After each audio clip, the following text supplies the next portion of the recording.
Hello, lovely friends, and welcome to Streamers and Stories, episode 7. We have the lovely TanQueen, we have Fiamma, and we have Elysa to introduce themselves. Elysa, do you want to start? Yeah, I can start. Hello everybody. I'm Alyssa. I stream full time now. This is a recent thing, so I'm full time on Twitch, and recent puppy mum, as you saw from Yuzu earlier, who's a beautiful Shiba Inu.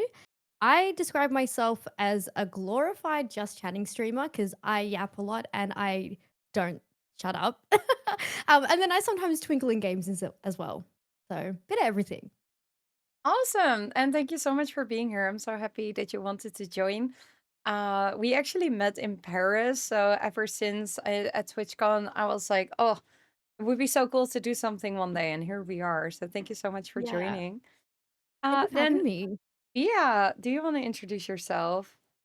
Yeah, sure. Hi, I'm Fia, or Fiamma. I'm a competitive World of Warcraft collector. I'm also a full-time content creator on Twitch. I'm trying to expand to YouTube a little bit. Well, look, we'll see how it goes. It's going all right so far. Um, yeah, I have way too much stuff in WoW. Too many pixels. That's amazing. You Can are confirm. very competitive at collecting. I always say in Little my bit. stream when we're collecting something, if you have any questions, go to Fia. For the people who never know who that Fia is, this is her. Hi, Fiamma, it's absolutely me. amazing. And I love the horns. Thank you. They're a recent addition. Amazon. I like it. It's really nice. And Ten Queen, would you like to introduce yourself? Hello. I'm not actually tan for anyone that doesn't know me. It's an inside joke. Maybe we'll get into it in stream today. My name is Abby. You can call me Abby or Tan. I am a full-time content creator on Twitch from New Zealand. I think I'm the only Kiwi. So I don't know a lot of Kiwis. I actually love to expand and just oceanic in general, but we're so small, so it's nice to be able to meet more ocean people. But I am full-time World of Warcraft and Overwatch partnered streamer with Blizzard, so I do a lot of WoW majority. I do Overwatch once or twice a week. I'm a yapaholic as well. I'm like half gaming, half dancing, but with like yap 100%. Like that's me. Like every single clip was either me falling off the edge or dancing. And if you like that sort of like energy, that's like me 200% of the time. So Yeah, that yeah, that's sounds what you see amazing. is And what it you get. looks always fun. Yeah. So, yeah, for everybody watching, these are my morning streamers. Like, if I wake up and I have to start the day, I go here. That's also why we have the first Streamers and Stories morning edition. Normally, we have more of an evening edition. Thank you all for making time in your very, very busy schedule. For the people who are from the other streams and don't know me, hello, I'm Viev.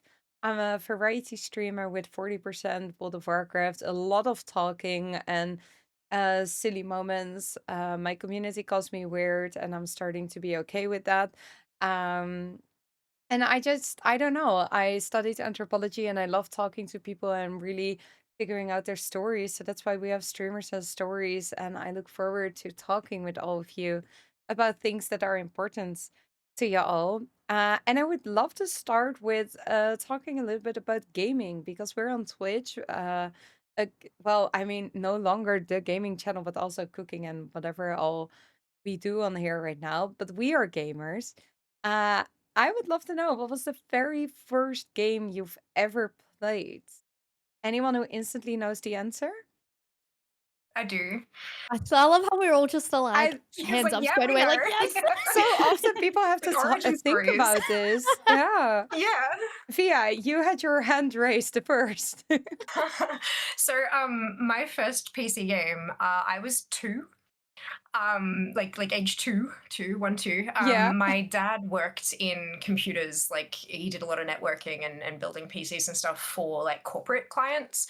And back in this was in 1992 because I'm 35, and so he would get these parts that were no longer appropriate for their use, but they were fine for like consumer because no one had a PC back in 1992. A home PC was ridiculous.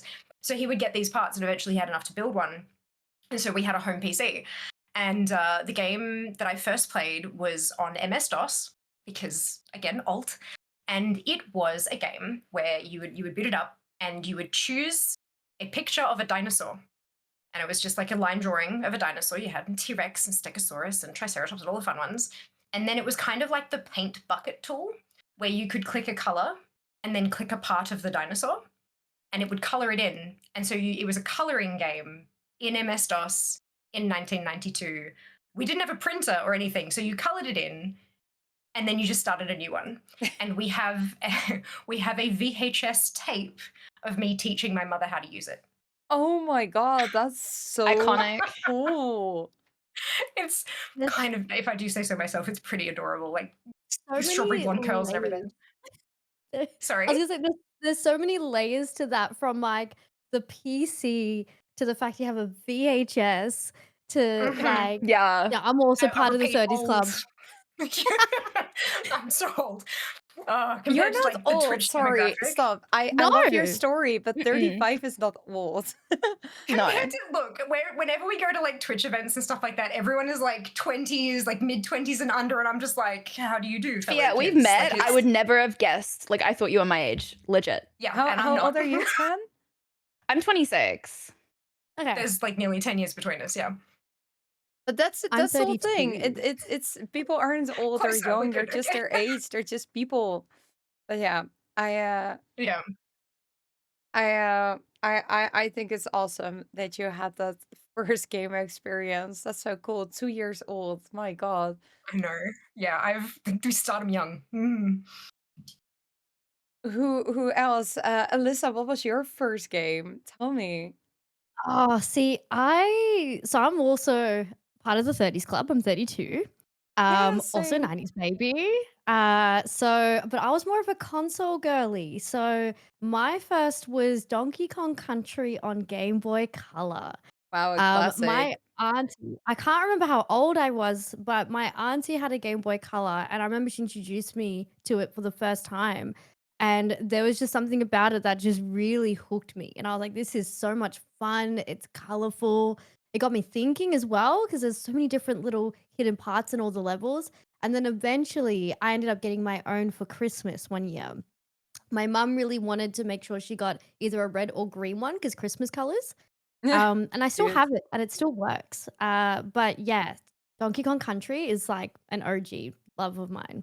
That's so cool. I love that she went for green or red just because of Christmas. That's Yeah, it's sick.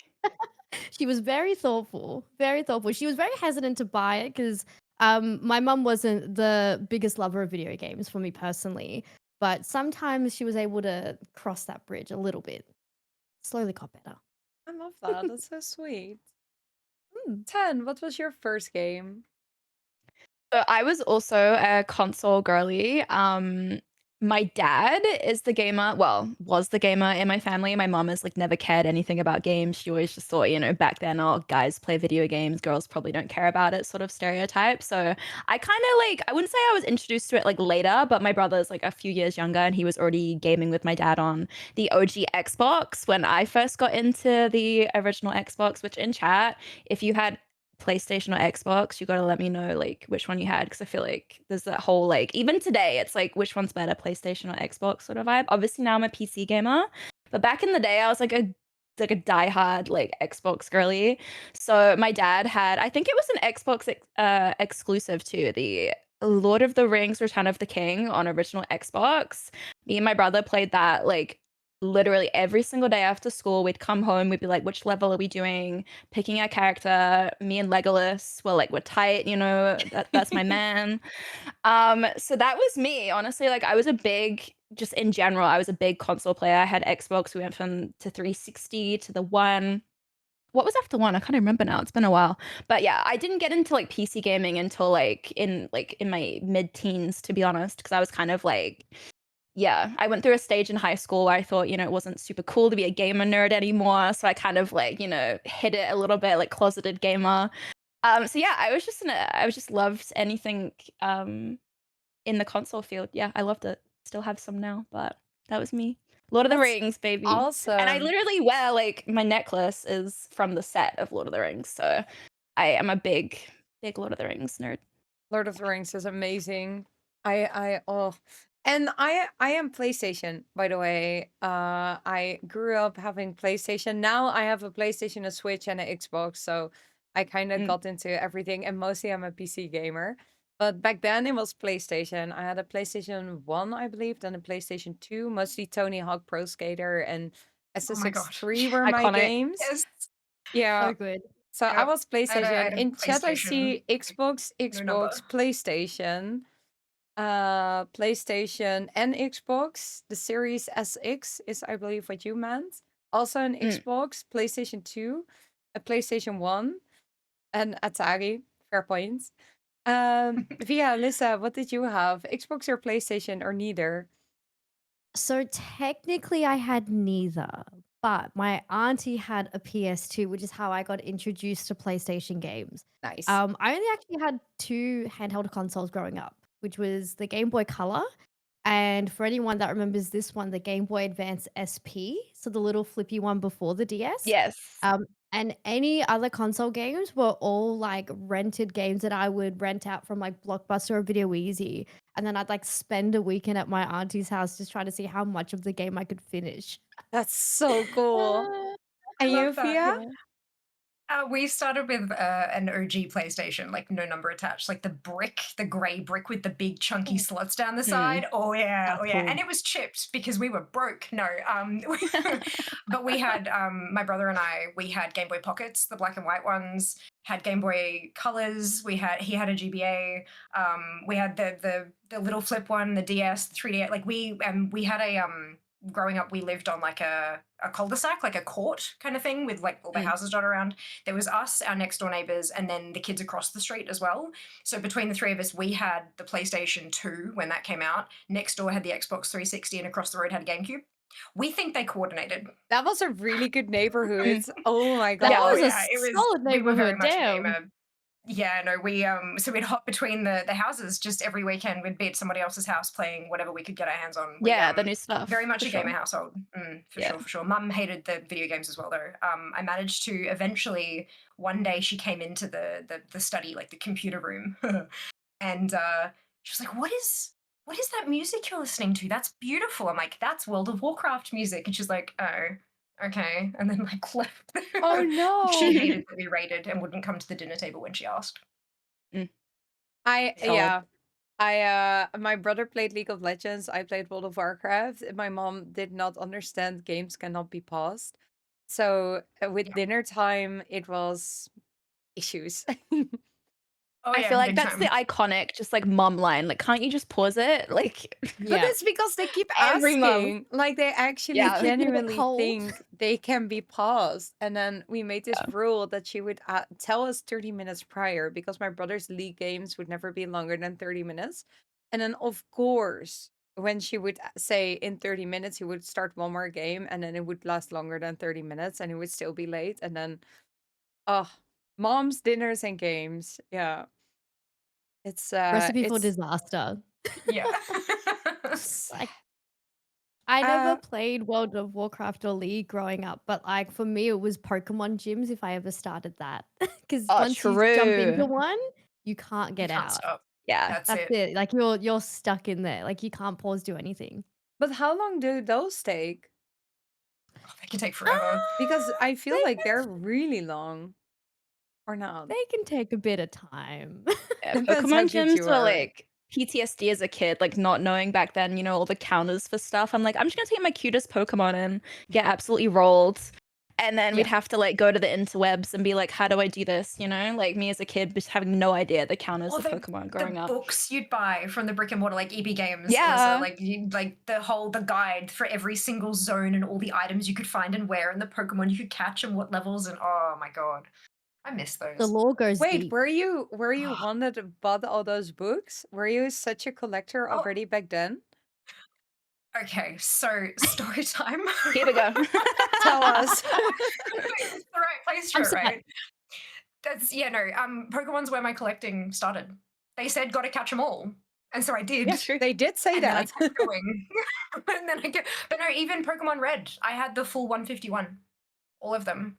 I had my brother trade me his Taurus because he was because I was like, and that's the last one that I need. And the batteries were dying. The little red blinky light were like, no, trade, quick, with the link cable and stuff. And then yeah, no, that was my 151st. And then I was done. And I'm like, right, what's next? And then I I kept love how going. literal that was. Yeah. Wow. Yeah. That's Don't yeah. I'm very good at Do you guys following still play directions. now? Occasionally. Mm. Occasionally. I've got a The new Switch, one's but coming out, I think, in a few months. it If not is. even maybe Yeah. next month. I'm very excited for it, actually. It's soon. Yeah, it looks good. It looks I've real never good. played Pokemon. What? I didn't Sorry? have like I had a friend with a DS and I could play every now and then there, but we didn't have that at home. And every time I could like when I was there, I could play a little bit. So I only played it for a little bit and then I was always upset that I would have to leave it so I quit playing. Because Chat, we need to add a sub goal for no. Viv to try Literally, you're in Pokemon on subathon, stream for the right? You need first to add a goal time. to Yeah, yeah. add But that I to your watched subathon right it now. as a kid. I've never played it. Wow. So play it. Damn. No, I have, honestly, There's like, it's no plushies time like the galore. present to pick up something, you know? exactly. Do we Yeah. all have Pokemon in our background? Yeah. Do we? I don't. I mean, I do. No. But you No, two not at the have a moment. lot. Yeah, I have too many plushies. I mean, never too many, but I've Favorite run out of Pokemon? storage. Oh, it's right Limit here. does not exist. Favorite Pokemon? I have it. I know, Yeah. obviously, FIFA won't have one, but Technically, it's the evolution, but Alolan That's right, Vulpix we've turns talked into about Alolan this. Ninetales, and I Yeah, don't we've have an talked about Alolan this. Ninetales. If anybody has an Alolan Ninetales, hit me up. I'm wanting to buy. So cute. I have too many. I think for myself, so I have 3. So it'd be Mew, Ditto, and Gengar. They're my 3 favorites. Fair. I love them all Yeah. very much. I have a Gengar No, somewhere, original I think. Vulpix, 100%. I remember we had this conversation on one of the collab streams, and I completely Yeah. forgot, and I shouldn't have asked. Yeah. Yeah. No, it's good. Kat didn't know. Viv didn't Yes. know. Alyssa didn't know. Sorry. Everyone else didn't know. Only we knew. So No, that's good. True. I'm true. learning. This is great. No, Alolan, it's ice, and I don't do ice. I am fire. It's literally in the name. Yay. So True. yeah, it's fine. We'll catch you Also- up, Viv. I maybe one day, Yeah. maybe one day. But I did used to watch Pokemon. Like I cried with the Pokemon movie and everything that we still had on Yeah. VHS as well. Yeah. But no, gaming for me, we only had the PlayStation. We never had any handhelds. I've never had any handheld. Still not. I mean, unless you count the Switch, but I've never used it as a handheld. Mm. And yeah, I don't know. For me, collecting and everything, it started with World of Warcraft. I see this statue that's hidden by me also there and there. But yeah, Oh no, yeah, we've got statues from WoW. Wait, hello. yeah, I have it here, but it's Right hidden there? behind this heart-shaped envelope. Oh my god, Matt, I another love shelf streamer under here. backgrounds. You could do a whole interview of what Oh, do you I have just in your realized background. in there. Look, I've got my girls on the first side. You can see like with chat. Oh, now. yeah. I've That's got awesome. Illyria and Alex. Streamer backgrounds are the best. They are. Those are Mine my is so mommies. Such a messy now. personal I have thing. to clean it, and I want to do more with lights. I really love Actually, like, yours because you have so many things with lights in there. It's Oh, mine? I don't awesome. know. Yeah. Oh, Oh, I'm pointing at thank you. you, but you All of guys them. don't see it in No. coins. I'm so sorry, No. Elysa. I was pointing at Yes. you. So I was like, we all have pretty lights, but Yeah, thank we you. We do. do. Thank you. Yeah. Mm. Oh, It's cute. okay. I love them Enough all. about how I never played Pokemon. What is the most impactful game that you have ever played in your life? Oh, Okay, I won't start with you. Impactful. Fia, do you want to start? I know it's the easy answer, but it has to be World of Warcraft. Like I've been playing it for 18 and a half years. Like it's more than half of my life. I've met partners, I've met best friends, I've met so many incredible people. It has shaped I wouldn't be doing what I'd be doing today if it weren't for World of Warcraft. Like it's yeah, so it's hard to not just go default to WoW. But there have been a few games.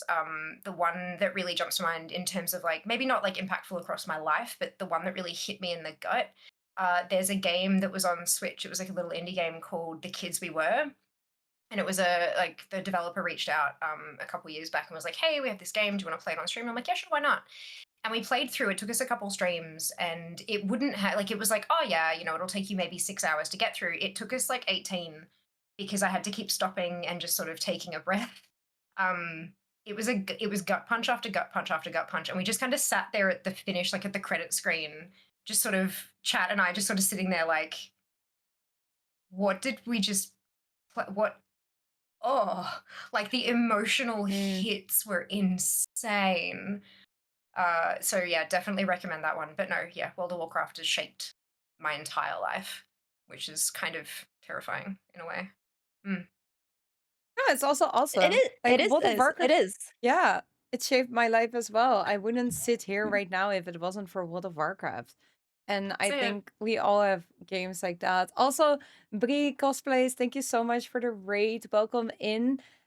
We are having Streamers and Stories, my talk show podcast. So welcome. This is the amazing TanQueen, Fiamma, and Elysa, and we're talking about streamer lives, games, and soon we'll have some stories to share as well. So thank you, Fia, for World of Warcraft, your most impactful game. TanQueen, what's your most impactful game? It's hard, like, how I wanna look at it, because in terms of, like, emotional, like, raw, there's a very few that I really connect on in that aspect, but in terms of, like, my favorite franchise that has forever, like, gotten me glued into being I am a gamer is, like, Fable, the series. It's, like, my OG favorite game series of all time, but it also was, like, one of the first ones I ever played, like, when I was younger. It's really stuck with me. It was my first, like, RPG game. It's got that cold British humor, which I'm from the UK. I grew up in the UK, so it's that sort of, like, Cockney slang, like, British humor that, I really go to. So to me, that was one of my favorite games growing up, and it always, like, pushed me into, like, wanting to do replays after replays after replays and be like, "I love gaming." It got me through, some times in high school where I was a little bit, like, up and down, lost friends. "Oh, well, let's go play, some Fable and I'll be all good," you know? So, Mm. it's hard. In terms of, like, raw emotion, I wouldn't say it's that sort of game. It's just got the nostalgia of being, like, my comfort game that's always been there, to go back to. Um Life is Strange is also a really good one. The first time I played Life is Strange, I was so, like, emotionally invested in the characters and the story.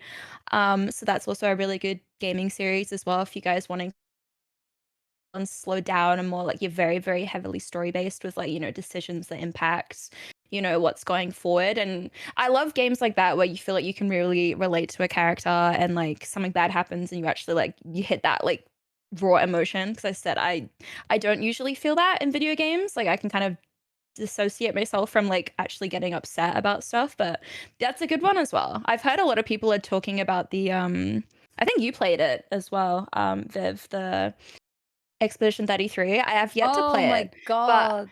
Yeah, I yeah, had I've that. heard a lot of people are talking about that. I finished that game in a week because I just had to play it every day and I streamed 10 hours a day or something. Mm, And it was a very beautiful story. And yeah, I love that. I have played a lot of those games, like The Last of Us as well. It had yeah, such, I can't believe what the story was back then because it was completely spoiler free. And also with cute indie games, the fact that they can touch you like that and they bring you on a journey for a little bit, it's yeah, stunning. Thank you for sharing. yeah, Uh, and I hope you will try it. I would recommend it. I really Expedition 33 yeah. was special. I've And the got the, combat was really fun as well. Yeah, I've got the Game Pass, like the Xbox Game Pass. I was really talking about it on stream before I came on, and I said that I've got it for free through Xbox Game Pass. It's downloaded, it's ready to go. It's been sitting here. And I just haven't found a time to be like, I actually want to sit down and commit to it because I don't want to do it on a half-ass day where I'm kind of like only streaming for a few hours because I Mm. actually want to immerse myself and sit down, maybe for a longer one sometime soon. But yeah, I'm very excited to try it because I can tell just from based off everyone else's feedback that that I have similar gaming interests with. They said it's a really good one. So fingers And crossed if very it's not soon. for you, it's not for you. I know a few people that Yeah. said that the combat was really not their thing and they quit Mm. because of that. But so it really depends on what you like, of I course. But grew I up would on like some definitely turn recommend based, giving it a so try. Uh, mm. Alyssa, what has been the most impactful game in your life? Gosh, I had to really think about that one whilst I was listening to everyone's like beautiful descriptions of their favorite games. I would say for myself, the Final Fantasy series is probably one of the most impactful ones for me. I don't play them a lot on stream, but I really love Japanese RPGs. So like your Persona series, Final Fantasy series, but Final Fantasy specifically, I think just has such a beautiful way with each game, in terms of storytelling and the way that like the music even takes you on a journey and the layers that it has to like every character, no matter how big or small. More specifically, Final Fantasy VII. That one is probably the one that hits the most for me. It makes me so happy that they're remaking it and they've got 2 out of the 3, I guess, parts to it out, but it's just such a gorgeous game that really, like, emotionally just grabs you in so many different ways. So, yeah, I'd say Final Is that the Fantasy. one with Cloud and Tifa and Aerith? Yes, Yeah, I I'm a actually simp played a for little bit of that. Tifa. Yeah. Ah, did you like it? Yeah, it was cool. It was fun. It was my first like Final Fantasy game outside of like trying the online version. I think, Yep. being WoW streamers, I feel like a lot of us find it difficult to fully balance like MMOs, multiple MMOs. Yeah. So I've Yes. tried like Wow, the The online one commitment. and I had nothing to big say like time. bad about it other than the fact that like if I actually want to progress, I'd have to cut down my hours on WoW because there's just not Yeah. enough time in the day for anybody. Even full-time streamers, we're like we cannot commit to Oh, two yeah, MMOs and actually No. feel like we're making decent progress. So 100%. Yeah. I thought I would try the 7, and it was really cool. I really enjoyed it. The story alone, Tifa and Aerith, they're baddies. I get Yeah. behind it I'm Yeah. like for on the sure. Absolute fence baddies. of if I want to try Final Fantasy as well because so many streamers are playing it and they all say it's so good. But it's also the time commitment because there's so many of the Mm, games. I yeah. Yeah. I've tried to play Final Fantasy 14 and I know that the story and the first couple of expansions are quite a commitment because the story goes quite deep, but the community is so welcoming and lovely. And for someone that isn't traditionally an MMO player, I found that really comforting mm, going Mm. into that community. So yeah. I will But say I as like understand like oh, no, you go, you sorry, you go. go. No, I was gonna say you go. if you're trying to balance World of Warcraft, because I have dabbled in World of Warcraft a little bit, but if you're trying to balance like that whole universe plus Final Fantasy's universe, there's a lot Nah, of lore on both ends. There's a lot of knowledge Yeah. to keep nah. in that noggin. So I don't blame you. It's Yeah. normally one or the other. Mm, yeah. Oh. Uh, and then we're back at World of Warcraft because that is my most impactful game, I think. Circle. I try to Also, that's say it. a different game or like a different story every time. Because I do this podcast every time. But I think when I was 15 or 16, I had my first time knee surgery. I used to be a very outdoors girly, um, snowboarding a lot, and I fell once and I needed knee surgery and they delayed it. And then I wrote a book and then I was done and bored. And a friend came and said, "Hey, do you want to see World of Warcraft?" And I was like, "Sure." So I played World of Warcraft and I made an undead mage and I was so happy that I could like walk through a world, be in a world, go on adventures while IRL I was sitting on the couch and couldn't do anything. Then I quit World of Warcraft again until I had my second knee surgery and got back into World of Warcraft. And I don't know. It was just a game who, when life threw lemons, made lemonade for me. So I think it was Mm. really nice to have a game that would allow me to have adventures and fun stuff. Well, IRL, I was sitting on a couch and missing everything because the first surgery was when I believe I was 17 or 18 and around finishing high school and all the parties. And there I was in World of Warcraft. So the game was there for me. And I think that was pretty important. Mm. Um, so yeah, I think World of Warcraft would also, just like you, Fia, be one of my most meaningful games. Life changing. Life It's kind of bananas changing. how video games can just, yeah. yeah, completely change your direction in life. It's wild. I've told Fia how I think during one of our collab streams with like maybe Panda and stuff before how I got into it. But for anyone that doesn't know, I've kind of a weird way of how I got into World of Warcraft. I have a older cousin who, when I first moved to New Zealand, I had cousins here. And he is like a lot older than me, like almost 10 years older. So he was kind of like, back as a kid, he was like the cooler older cousin, like that had everything just seemed to be like his way. And he was going through a tattoo apprenticeship. So kind of the black sheep of the family doing his tattoo apprenticeship. And I go over to his house one day and I walk into, this teenage boy's room, smelly as they are, teenage boys. And he is sitting at his PC with a brand new gnome mage going through wailing caverns. He was dead. I remember this. He was dead, running back, into wailing caverns because he was tattooing with like in between WASD, tattooing at the same time a blood elf naked woman on his forearm. And I was like, what are you doing? What are you playing? And he is like, oh, I'm playing World of Warcraft. I need to finish my tattoo. Can you play for me? And I was like, I don't know what I'm doing. And he's like, just click those buttons. I was signed off as a clicker. I'm sorry to everyone. Don't Who Oh, we didn't all hate start me. started as a clickers. clicker? Don't worry. Don't I was a worry. clicker. Everyone starts But somewhere. yeah, I managed to Exactly. finish the dungeon for him so he could finish his tattoo. So Wow. it was my first time playing. I didn't even know what the game was. He literally like just sit and down play for me because it's too hard for me. I'm tattooing, and I was like, okay. So me and my brother, we took it in turns to click probably a frostbolt and call it a day. But we were so impacted that as kids, I can't remember how old I was now. I think I was like 11. My brother's a couple years younger, so we asked for the new expansion for Christmas, which was Cataclysm. So that was my very first time playing. And yeah, the rest is history. We used to have a little kids account where we play together one at a time, and then as we grew older, my brother kind of got out of it and he's just come back for the new expansion. So it's been nice, bonding with him again through That's the so game. cool to But play games together with your yeah, family. I yeah. see I in mean he chat he the pretends question, he's by the like better way. than me. Oh, he's sorry? Oh, he likes to think he's better than me now, so we don't play as much anymore. He's in a mythic raiding guild with his cool buddies. But back then it was nice to be able to play with him. Now he's like, go away. Oh. Anyway, In chat they asked, did the tattoo turn out pretty? I honestly don't remember much about it. I just remember like him, like he was working around the bosom, he was doing the waist snatch, and I was like, okay, I was a bit young to be even probably looking at that. But yeah, he went through his tattoo apprenticeship. I think he's got a blackout now anyway. It's probably gone. His arms are like totally blacked out. But yeah, I have to crazy. commend the multitasking of doing a tattoo while simultaneously playing World of Warcraft. Yeah, It's There's a lot of impressive. skill that goes into I'll both never those forget things. it. I'll literally Right? never forget that story. I mean, there's Yeah, skill that that's goes into it to do them crazy. both well. He was dead, so Yeah, he was dead.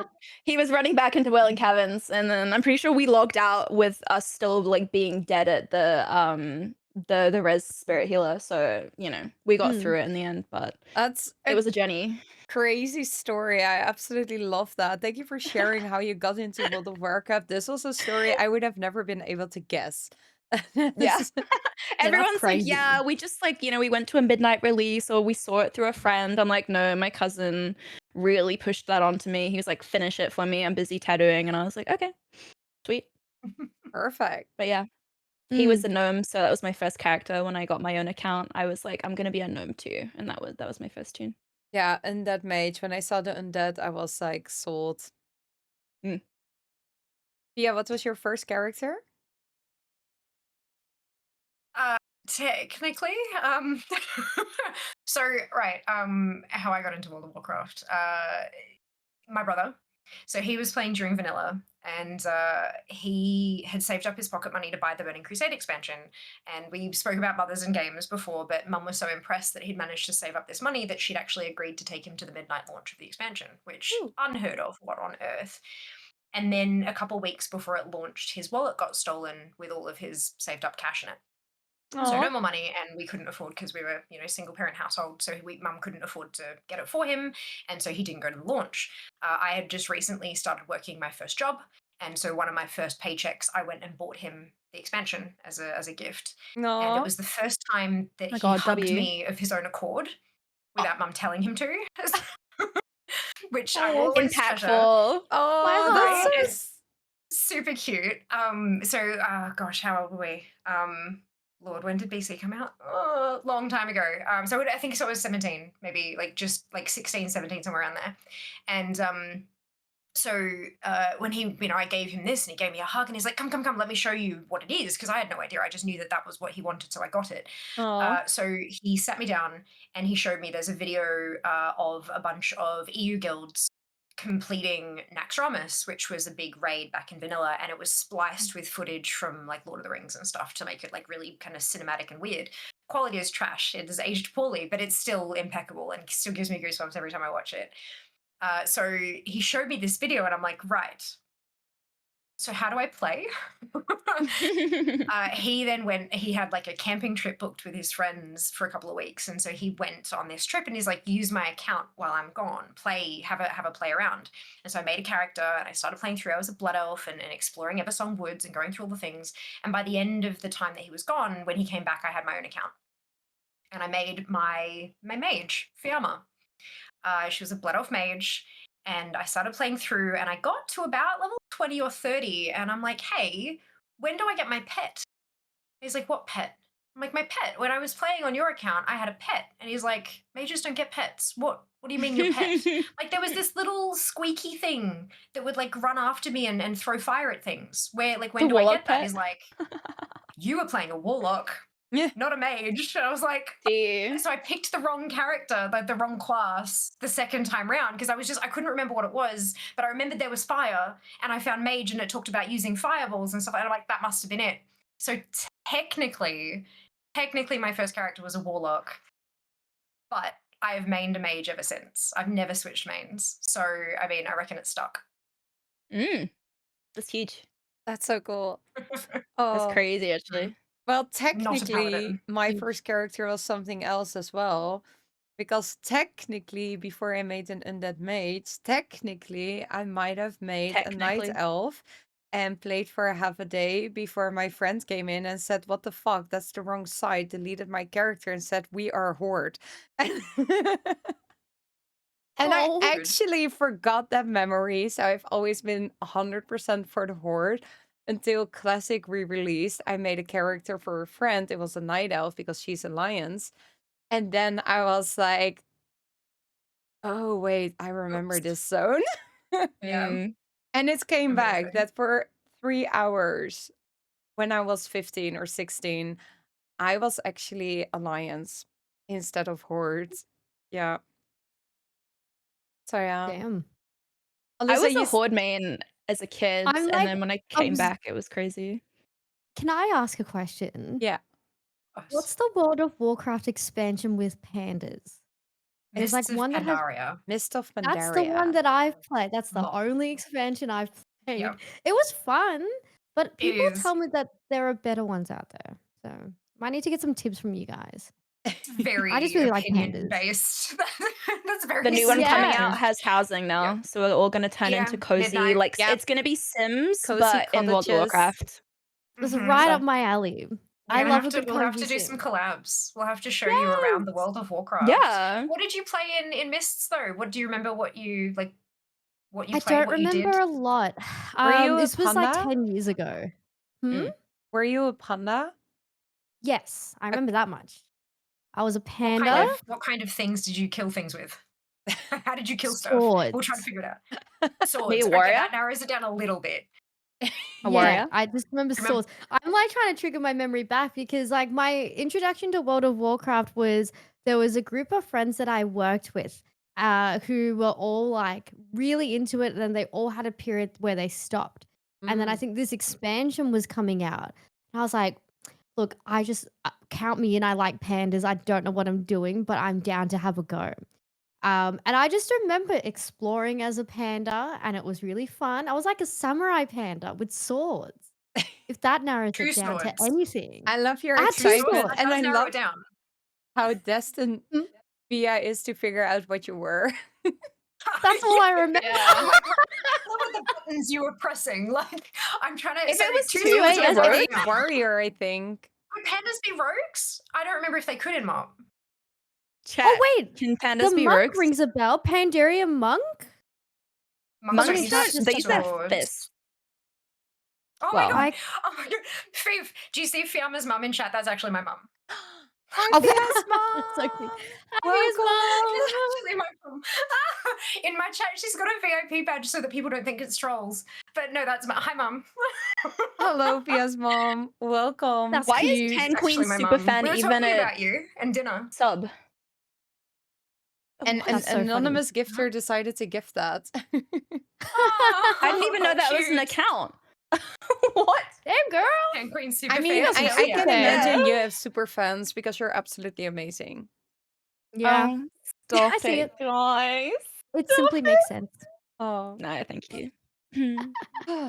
Okay, one day we'll figure out what you were in Panda Land. Maybe it was a panda monk, maybe it was something else. I feel like it might have been a warrior. But let's I leave a think little bit warrior's of World of probably Warcraft, unless someone has a story about World of Warcraft, because this is the podcast talk show, Streamers and Stories. And I love hearing stories of people in general, and especially streamers. So I asked all of the streamers to prepare a story that had a very difficult task because it could be literally anything. It can be short or long, it can be about streaming, live, something that happened, dreams, whatever you want to tell. Um, and I really look forward to hear a story of all of you. Alyssa, do you want to start? Yeah, I can start. I will admit when I got tasked with this, my brain went down like 5 different lanes because I was like, Mm. I could talk about this, I could talk about that. But then I thought, you know what? I might just maybe share a story about probably one of the craziest things I think that's ever happened to me as a content creator. So, Sounds good. a little bit of Alyssa Law. I've been streaming for 4 years. I've been on Twitch for 4 years. I do also stream on TikTok and have been streaming on there for the last, I want to say, year and a half, maybe a little bit longer. But 2 months when I started streaming on TikTok, I think I started at a niche time where a lot of creators were just getting into TikTok Live or trying to Mm. figure it out, or a lot of Twitch streamers were like, "Oh, what's this other platform?" And it's just everyone's curiosity just suddenly peaked. I did a lot of cozy games on there, so lots of puzzle games, indie games, things like that, and it started going pretty well. It started going really well until I signed up to this one campaign, and I went in very blind. I had no idea what campaigns were on TikTok Live or like how they worked, but the easiest way I could kind of translate it in Twitch was in the Oceanic region or ANZ region specifically. Does anybody here remember Subfest? oh yeah. Mm. I know that We we loved a good we Yeah. I couldn't miss it. have Subfest. it. Oh, Subfest It was was really? a so very good and then they broke it. Yeah, it was so good. I So miss please it. explain it because people that only have been in the European region don't know it because we Of missed the boat. course. It looks so cool though. Yeah, so Subfest was a campaign that used to run once upon a time in Twitch ANZ, where you would be able to accumulate different levels based on subscriptions and bits. And for each level that you hit within said, I guess, Subfest, you would get a prize of sorts. So you could get things from like Twitch merch, you could get things from like streaming gear, you could get things like all sorts of stuff, really. And so they would normally run them. How often did they run them? Because I've Six only I think been it was months. part like of once, 2. twice a year, I think. It was every Twice a 6 year. months. You had winter and summer, Yeah. yeah. Mm. Winter and summer, yeah, so it'd be a winter one and a summer one, and I guess that would be considered like a campaign done by Twitch for our region. So TikTok have the same thing, and the first one that I ever signed up for was called TikTok Live Fest, and basically I got told to sign up to it and do it. I had no idea what it was about, but I was like, "Well, I'm learning, so I'll just figure it out along the way." Did the campaign, did pretty well, got to the last round of creators that was in said campaign. And I guess they have like a ranking system of whoever's earning the most is that's kind of how they rank everything. Um, anyway, campaign ended, and then a couple of maybe no, I want to say a month later, there was one night where I was streaming on Twitch, and I was just hanging out and yapping away with my community. And one of my close friends comes into chat and goes, "Oh, hey, can I ask you a question real quick?" And I was like, "Yeah, sure. What's up?" And he goes, "Oh, "Are you free on this day to this day?" And he names like 3 dates. And at the time, I had a full-time job along with streaming. So I said, "Oh, I'm free in the evening because I'm working during the day." And the response I got was, "Huh." And I was like, "What does 'huh' mean?" And then he's like, I was So like, ominous. yeah, I was like, "Do you need me for the evening or do you need me for the whole duration of the dates you've just said?" And he's like, "Oh, the whole duration of the dates." And I was like, "Oh, well, that's weird." And he's like, "That's okay. I'll talk to you after stream. Bye." And I sat here and I was like, I hate that. "No, I'm not having a bar of this." I shut down my game. I went straight into just chatting and I was like, "We're going into investigation mode." Because I was like, "I have no idea why there is something happening on these 3 dates where I'm required to be somewhere." Turns out the campaign that I did on TikTok Live, my friend actually won it. And his prize was an all expenses paid trip to Miami in those specific dates. But when I was trying to figure it out, it didn't register to me. And so I was like, "Oh, like, what's he doing on these dates? What am I doing on these dates? Is something happening? I'm not sure." And then about 30 minutes later, one of his moderators come in and they go, "Oh, hey, I heard that you need to be free on this day to this day." And I'm like, "Yes. Do you know why? Please tell me." And the only thing that they said was, "I'll give you one hint." And they said Flow Rider. And I was like, Flow Rider. Shorty got them apple bottom jeans, Yeah. boots with the fur. This is not making sense in my head. Turns out Flow Rider rhymes with Florida. Oh, Very And I nice was like, name. Oh, I would not have got that, eh? I'm like, that's such a no, bad no, no. hint. He named himself after literally in Florida. one ear, out the other. I would not have put 2 and 2. No, Yeah, me neither. I was singing the same Yeah. song on repeat, going, why am I thinking about apple bottom jeans and boots with fur? Like, please, somebody, what am I dressing up as? 2 plus 2 But is then 5 in that eventually, situation. Yeah. There's no way. yeah, eventually 2 and 2 hit, and I was like, "Oh, Florida." And I was like, Miami." I was like, "Ain't no way. Ain't no way." So, I ended stream early. I got on the phone to my friend and I said, "Okay, what's this Flow Rider Florida business? Because this is what's just happened on stream." And he's gone, "Oh, so you know this TikTok live campaign you did and how I won it and how I'm going to Miami?" I said, "Yes." He's like, "Well, I have been told by TikTok I have one spare ticket, all expenses paid, to come to Miami." And I was Wow. like, "Oh." And when I looked at the dates that he said, it was 6 days away. So in my head, I was like, "How am I going to get my ass to Miami in 6 days?" I was, like, on the phone to my boss the next day going like, "Hey, I'm going to be conveniently sick on this day to this day." And like I was very honest with him because at the time my manager knew that I did streaming as a thing outside of work.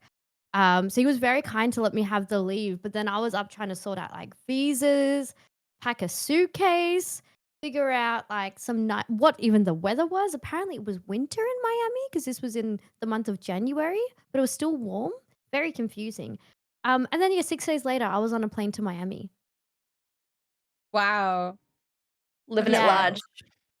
That was a yeah, very much a pinch me moment, and very much like something where I look back at that and think that is one of the craziest things that I could ever experience. Like I can't picture ever experiencing anything like that ever again at that capacity, but the really special thing about that trip was I kind of walked away from it. I ended up staying there for about a week, and I ended up walking away from that trip with a best friend and like an entire trip that I will never forget. So it was a very special, like very pinnacle part in my streaming career.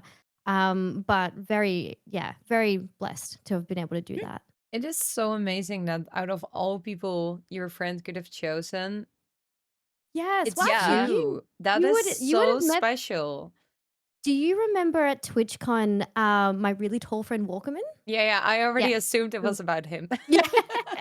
That But I was wasn't yeah, it was pretty sure. much him. Yeah. But at the time, we were good friends, but we weren't, like, close. We just knew each other in the general creator space. But then, like, that trip very much solidified our friendship, and Yeah. now he's, like, one of my best friends, so That's yeah. absolutely amazing. I see in chat the question, what was Miami like? I think that's a really good question. Oh, so Miami was never on my bingo card to ever really go to, if I'm gonna be completely honest. And I would say it's a very specific lifestyle. There's a lot of wealth in Miami. There's a huge clubbing. I'm not a clubber by any means. I don't leave the house. But there's a big clubbing scene there.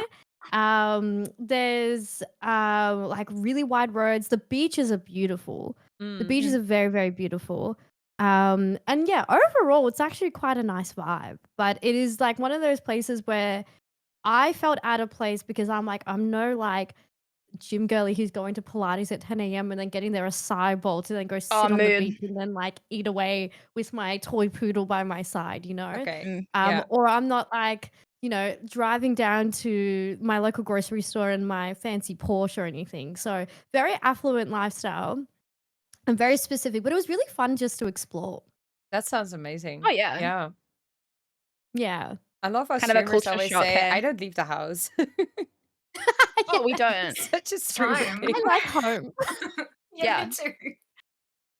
I This feel like is you really safe. have to be a homebody to, like, get into streaming because you do spend so much of your time indoors, and even if we're not, like, streaming, like, we have sponsorships, we have XYZs, Yeah. we're always, like, here. We're 100%. always wo Can I I got a ask a laptop. question?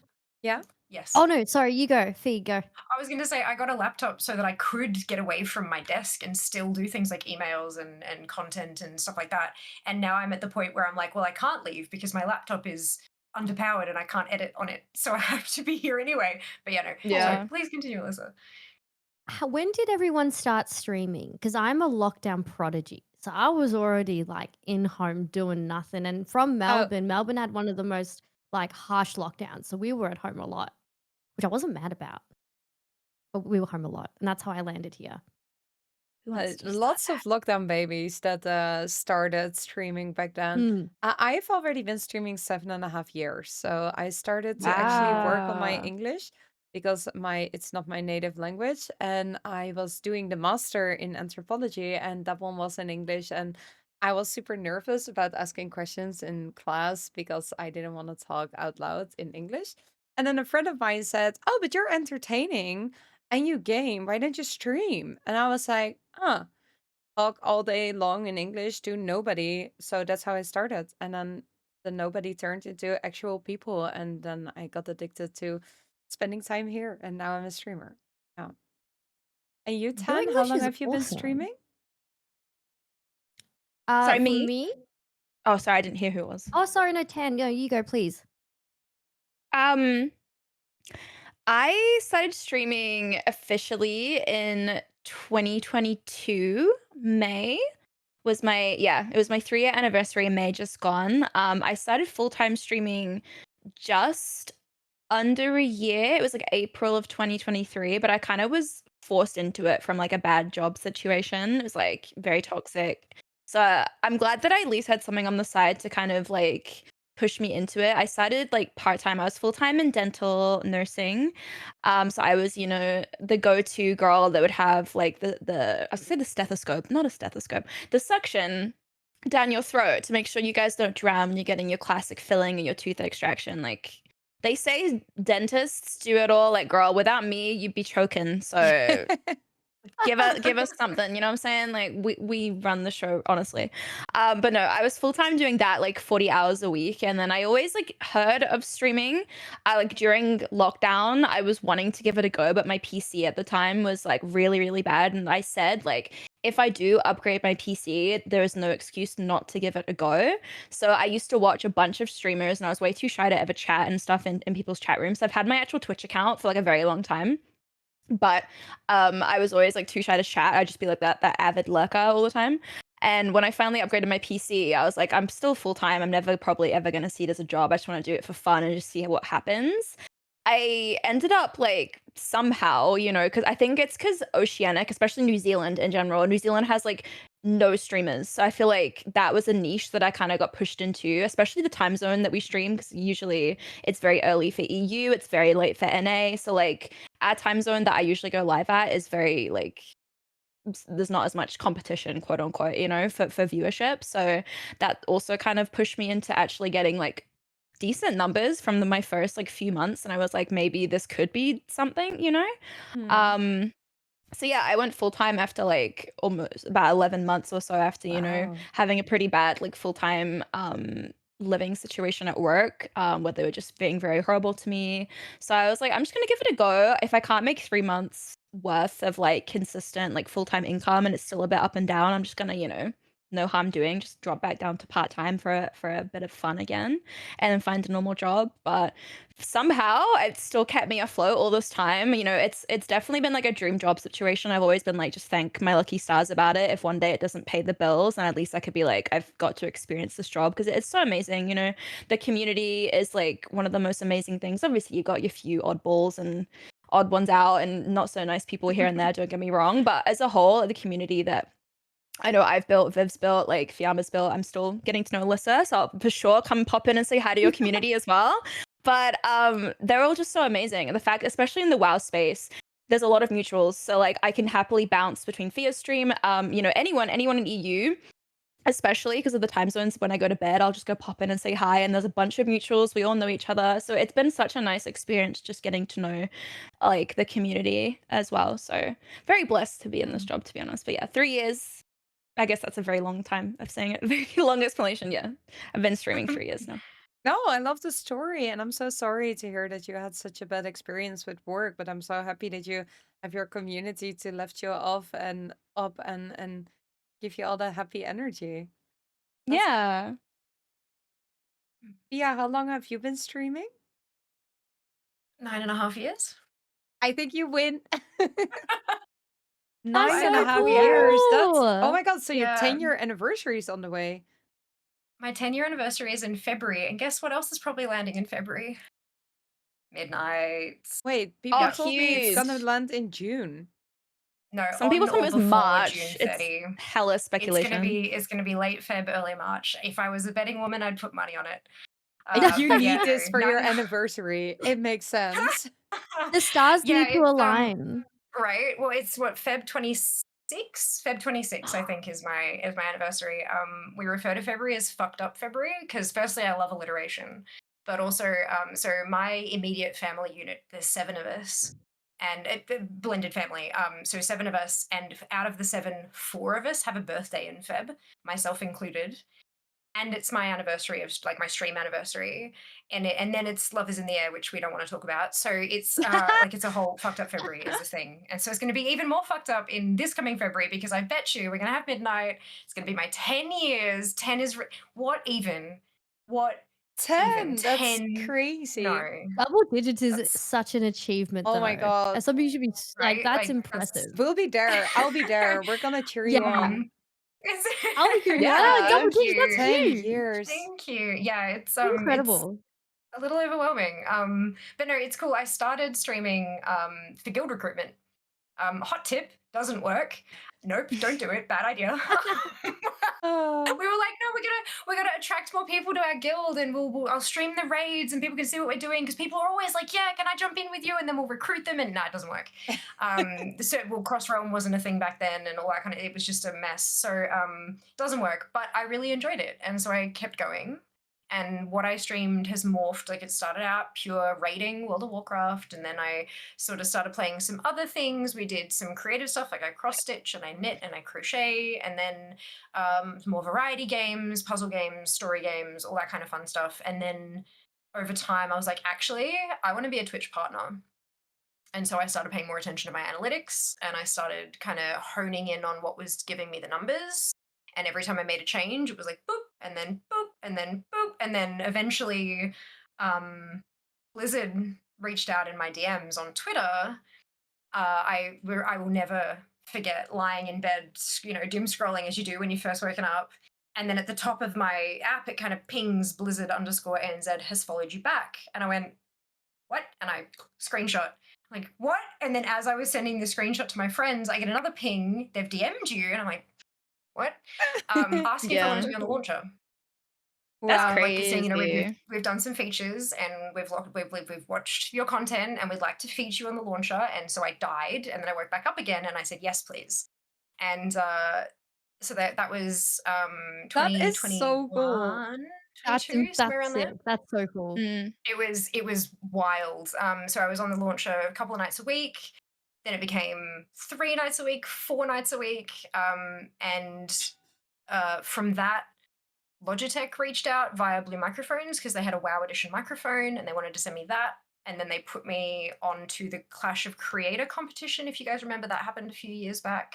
4 years ago now, I think. They had a big thing. It was voting. It was a 6-week competition. I will never do anything like it ever again. It was terrible and horrible. But we got there. And the last night of that competition, when we'd been pushing and pushing and pushing for votes, and I landed 5th place, like in the top 5. And when I shut down the stream, I got a ping on my dashboard on Twitch that I'd met the path to partner achieve. Oh my god, what a And I journey. just Wow. collapsed. 6 weeks of campaigning for votes, and then I managed to hit that. So I applied the next morning after I'd slept, applied and got knocked back because I had this big spike because of the Yeah. competition. They I've said, been come back in denied another also month. 2 times. Yeah. Yeah, and Yeah, they it was came. denied They my said, first come back time. in a month, and I got it the second time, which was pretty lucky. I was happy with that. But yeah, and I've been full time for 2 years now. When I moved from Brisbane down to Melbourne and didn't look for another job. And Amazing. it's been a hell of a journey, but it's been 9.5 years and counting. 9.5 years. Yeah. Wow. Yeah, What a yeah, It's it's journey. pretty funny, special. February Yeah. I also started streaming in February. On the Oh, what 21st day? was my first Oh, stream. no But then way! I'll Oh, have that's so 8 years, so close. you have 2 Yeah. years on there. That's Just a little bit, like, absolutely only crazy. it's been a slow burn. Like, I mean, 10 years, but I'm not some big name or all You're that a kind of big stuff. Like, name. it's You are oh, the number Ah, one ah, it's collector in my mind at this moment. yeah, like, thank you. I appreciate that. I But saw you on the it's like launcher before I even streamed. Like, yeah. You're don't call yourself it's short. Stop. Yeah. Don't never sell the yourself imposter short. syndrome is strong, You right? just Like, said you I'm were sure top we've all been 5 of the there. competition. Yeah. Yeah, I know. And look, it's imposter syndrome, right? It's hard It to never fight. It's leaves. hard to beat it. mm, It never, yeah, right, never. But so it feels like, I mean, it took me 5.5 years to make partner, which feels like so many people. But there are a handful of us who kind of stuck with it that long. But I feel like so many people, when they do stuff like Twitch, they either they either get partner reasonably, like within a couple of years, it sort of happens for them, or they get to the point where it's like, well, I'm kind of bored of this, I want to move on, and so they just sort of mm, fade away and they don't quite make Mm, that particular milestone. mm. I mean, for some people it doesn't matter, and that's cool too. But yeah, so 5.5 years felt like a long time, but I would not change my journey for anything. It It's yeah, also no, took it's your me own 4 not journey. change years or everything. something to get partner. Yeah, well, Yeah. there you go, twinsies. I also I Yeah, didn't haven't have really it in like, the first year or something. I know people yeah, do that, but it's we all have our own journeys, and it doesn't make one journey better than the exactly. other. It's Yeah. you're Mhm, here mhm. now, you continued, you fought for it, you've been streaming your Hell full yeah. time. yeah. It's That's a not good a I was gonna way race say of like, about feeling. when, where, No, no, how. of No, course, never. never. yeah. I apologize if it came across that way. No, Definitely no, not no. what I No, It's meant. no. no, No. it's the other No, way no, no. around. Like if Yeah, I say the same things, but then other people say it, right. saying these things It's to like, other people is yeah, super easy.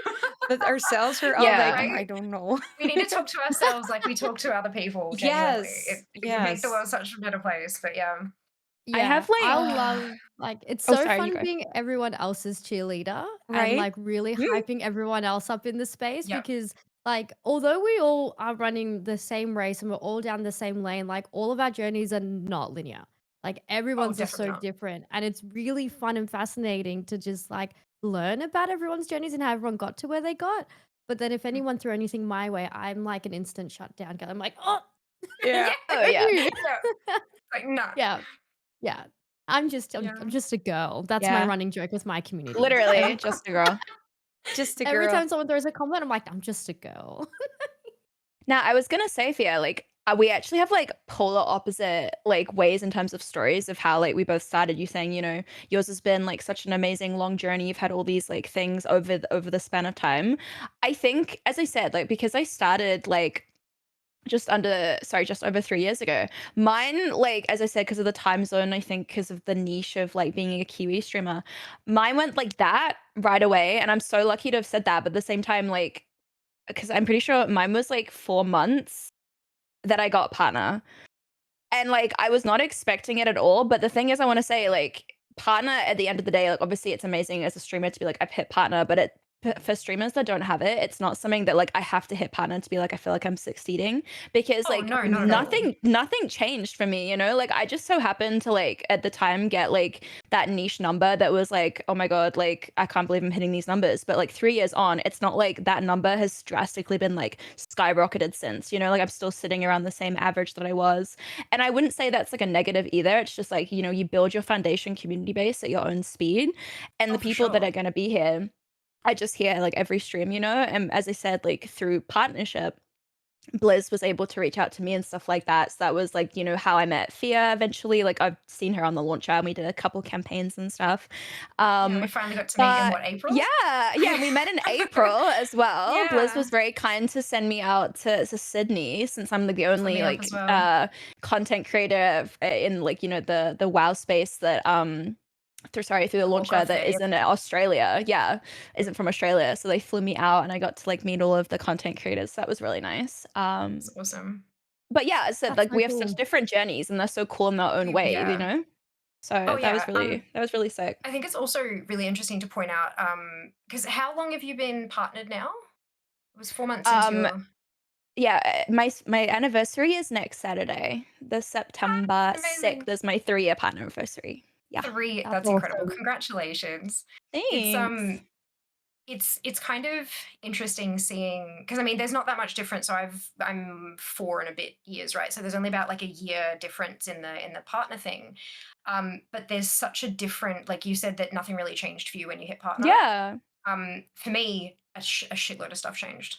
Mm. Um, so the ANZ space for Twitch specifically has changed drastically in that kind of 12 to 18 month period. Yeah, Liz is like, it's I broken. just Like it yeah. when I was aiming for partner, when I was pushing for it, there were so many reasons why I wanted it. There was so much support. There were educational opportunities. There was opportunities for not just income, but for like extra exposure as well. Like there were these projects that you could sign up for and be a part of, and you'd be Yeah. promoted by Twitch themselves. And it didn't matter what niche you were; it was just you as a personality. Yeah. Things like the subfests and stuff like that. And then very, very, very quickly, it all went to It was like shit. a switch that got Yeah. flipped almost. It Like, was No, bam. legit. When I was instantaneous. applying, I had people telling me it's not that it used to be, so, like, I wouldn't be stressed Oh if you yeah, got denied. So that's I yeah. remember people telling me that, how much the Mm. partner programs have changed, for sure.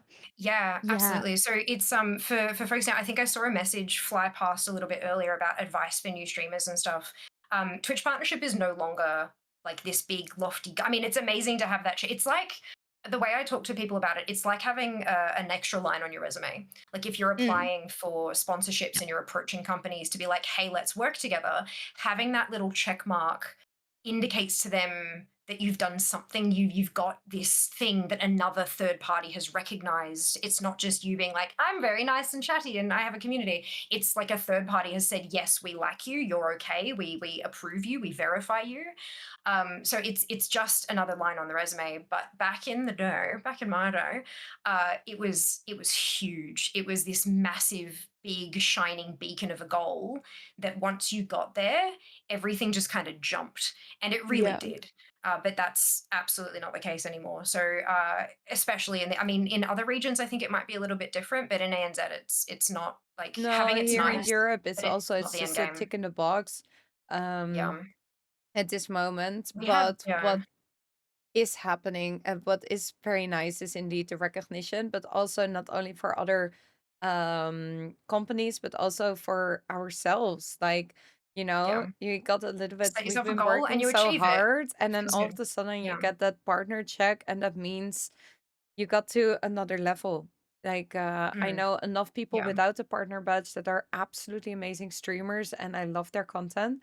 But for Yeah. me, the personal 100%. recognition was just very nice. And then, other Yeah. than that, there's no different sub splits, there's no different Not opportunities, anymore, there's no yeah. different things. It used to be front page, but I believe they opened that up now to affiliates as well.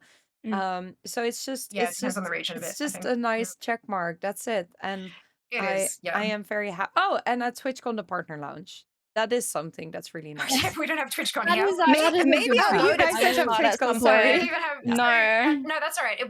We used to have a Twitch booth at PAX that you could go into, and you like to get into the booth you had to be a partner, and they had like free coffee and couches and you could sit down and hang out. It was kind of like a mini sort of TwitchCon area sort of thing for partners only, but that's gone too.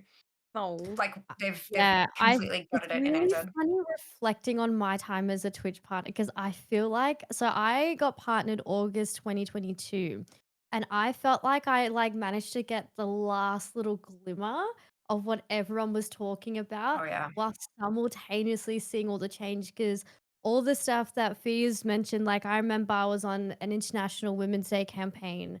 I remember we used to do Spooky Week. When there was the last Twitch partner booth, I remember like Twitch, the marketing team partnered with Dyson to have me do some work for there. So like little things like that that were really cool. And then yeah, it was like that switch got flicked, and then it's just so much has changed. But I think like as I a work with La business, Roche Posay. Like they had me do an on-stream oh, thing with like yeah, like what? Wow. that's huge. That was it. It was enormous. I did a full stream with no makeup, and I did my whole skincare routine on the thing, and I had That's representatives of fun. LLRP in China. It was incredible, and that was Yeah, through that's Twitch. fun. But we just don't. That's not a thing anymore, and that makes me Yeah. sad for upcoming creators, especially people who do want to aim for a goal like partner, because it Yeah. is like it's definitely something worth aiming for, but something I to be would aware of is that it doesn't change I think much. it's more of a personal achievement now. Like, we're not It gonna does. say yes. like it's not cool 100%. Yeah. having that little tick and being like Absolutely. Not Blizzard, Twitch has finally been like, you're worthy of that. Like that's your Yeah, little like oomph, on your channel that's Yeah. made you be like, I've agreed. worked hard for it.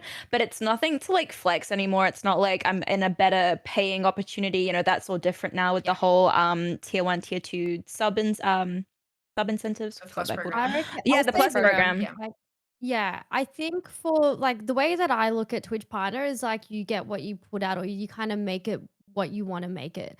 So 100%. like, like how Fia said, like it's a line on your resume, or it's an extra thing that you can talk about, or a company that is vouched for your content that you produce.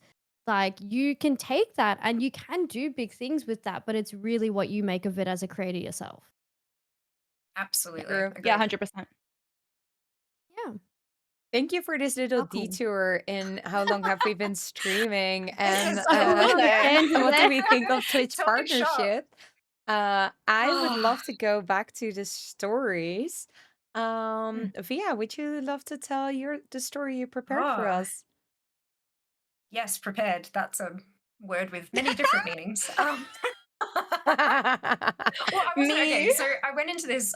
You approached me a little while back. It was a couple months ago now, because like times and time zones are hard and things shifted around. And when you told me then, like tell a story, I'm like, okay.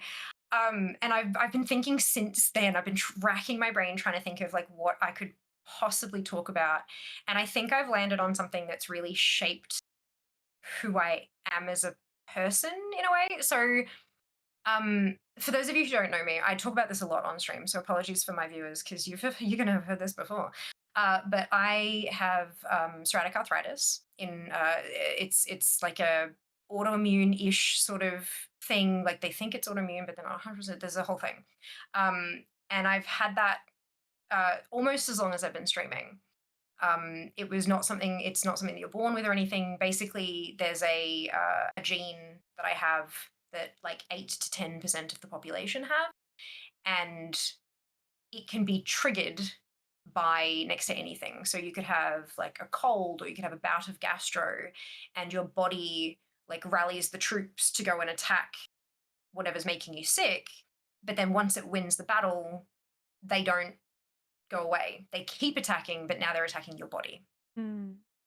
So Right. anything can trigger it. We don't know what triggered it for me, but I was doing a stream I wrapped up the stream for the day. It was only a 3-4 hour stream back when I was doing shorter hours. And I went to stand up out of my chair, and it felt like, when you twist your ankle and it sort of goes, ooh, like it doesn't hurt, but it feels kind of tender and weird. Like you didn't, like that doesn't feel right.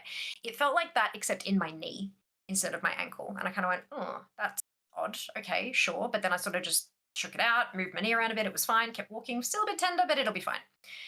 Over the course of the next 3 days, it swelled up. It ballooned to the extent that, like wrapping a tape measure around it, the diameter of that knee was twice the diameter of my other knee. Like it was Ooh. big. Wow. And I was like, this is not good. It'll go down. It'll be fine. It'll be fine. It'll be fine. It'll be fine. It didn't. 2 weeks later, it was still enormous. I couldn't walk. So I'd borrowed a set of crutches to try to get around and hobble around my I was working full time at the time, hobble around my job. And I'm like, right, 2 weeks. It hasn't. It hasn't even. It hasn't disappeared, but it hasn't even gone down a little bit. Not a touch. So I went to the GP, and he's like, how long is this 2 weeks? Why? I'm like, yeah. Okay, sure. Just stop the judging. What's wrong with me? So we went and run a bunch of tests. I don't have, like, there were no rheumatoid markers. Like rheumatoid arthritis is like, there's rheumatoid markers you can test for. So it wasn't that. There was a bunch of other things that they tested for. They all came back negative.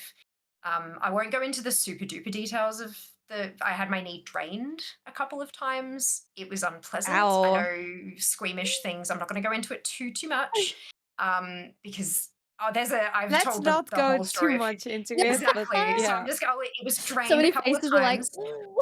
Oh, yeah. So you know the little like pea in a jar jars, like the little kind of with the little yellow lid, kind of that's that much fluid out of my knee. Oh. And it Whoa. was still quite puffy, and they put steroids directly into the joint to try to get it to go down. The first time he said he put like 3 days worth of steroids in there, and it ballooned back up in 12 hours. Oh And then I went no. in back in again. They took just as much liquid out, and he said I put 2 weeks worth of steroids in this time, and that time I lasted 36 hours. So it was like where it was not good. And I got a referral to the local hospital to see a rheumatologist. Rheumatologists are people who deal with joints. Um, and so I got my letter from the hospital saying, we have categorized you as a category 1 patient. And I called my mum, who's a registered nurse, or was a registered, I'm not sure how her registered. Anyway, called her and I'm like, yep, so I got this letter. It says I'm category 1. What does that mean? And she's gone, oh, well, that's really good because it means that they're going to see you really quickly. But it's also really bad because they think it's really bad and that's why they need to see you really quickly. I'm like, okay, good. So I got in within a week or two, and when I was going to this rheumatologist weekly to see her, and we went through a ton of medications. I think there were 4 or 5 different pills that I had. There was like the ones that really stood out to me. Sulfasalazine made me loopy. Like I like full on tremors in my hands, couldn't stand upright because I was so dizzy, just the whole thing. And so I took myself off those meds. I tried methotrexate, which is a chemotherapy drug. The chemotherapy is like really, really high dosage, super frequently. I was on a very low dosage, very like Yeah. once a week. And the first time I took the methotrexate pill, I turned into what we affectionately refer to as an itchy tomato. Turns out I'm allergic. Oh no. Oh Oh, no. Yeah. shit. Yeah. Gosh, keep Oh. going. Favorite part of Kenzie's favorite part of the story is the Fortitude Valley part. So this is I turned into an itchy tomato. This is 10 p.m. on a Saturday night. Living in Brisbane, those of you who have been to Brisbane know that Fortitude Valley is the club district. Kind of. So itchy tomato, 10 p.m. on a Saturday. No one's open. I call the nursing hotline and they're like, you need Phenergan. And I'm like, okay. And the closest 24-hour pharmacy is in the valley. And so I go down there on my crutches with this giant knee, burning red from the top of my head down to like halfway down my torso, because that's like No. it's slowly the red is spreading down my body. And I hobble in, and the pharmacist hears the doorbell go and kind of looks up, and he just goes, what have you done? I said, it's not related. I need Phenergan. He's like, what do you mean you need Phenergan? And as I get closer, he's like, oh, you need Phenergan. Oh my god. So I take That's one insane. pill of this stuff and I'm out for like 16 hours. It took the one pill and the itchy went away. It took 3 days for the red to go away Oh my because this is god. like long acting meds. So That's all these rough. pills, and yeah, eventually I get to the point where I'm on injectable medication. So I was on Humira, which is the shelf name. The actual chemical name is adalimumab. Try saying that 10 times fast. I learned to. It's fun. But so injectable, like an EpiPen. So I have to put it on my thigh and then smack the top of it and like grit my teeth while I'm terrified of needles, mind you. And I'm also getting 2 rounds of bloods every month at this point. So it's a mess. It took more than a year to get the swelling under control. There was a point Wow, I was that taking sounds 18 pills a day insane. on That's top of the intense. injectable. Yeah, it was a lot. Prednisone is a pain in the ass, especially when you're on it for more than a couple of months. Mm. And I had to step down off of that because of how long I'd been on it. 1 milligram prednisone pills are the tiniest little things. They can get caught like in the groove between your tooth and your gum.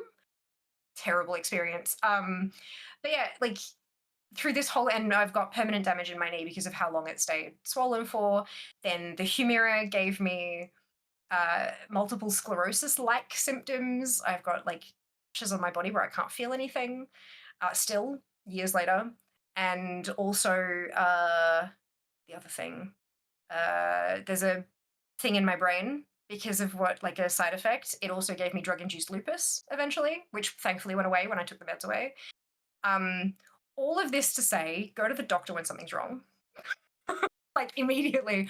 Good But takeaway. like That's this whole like crazy. it was bananas.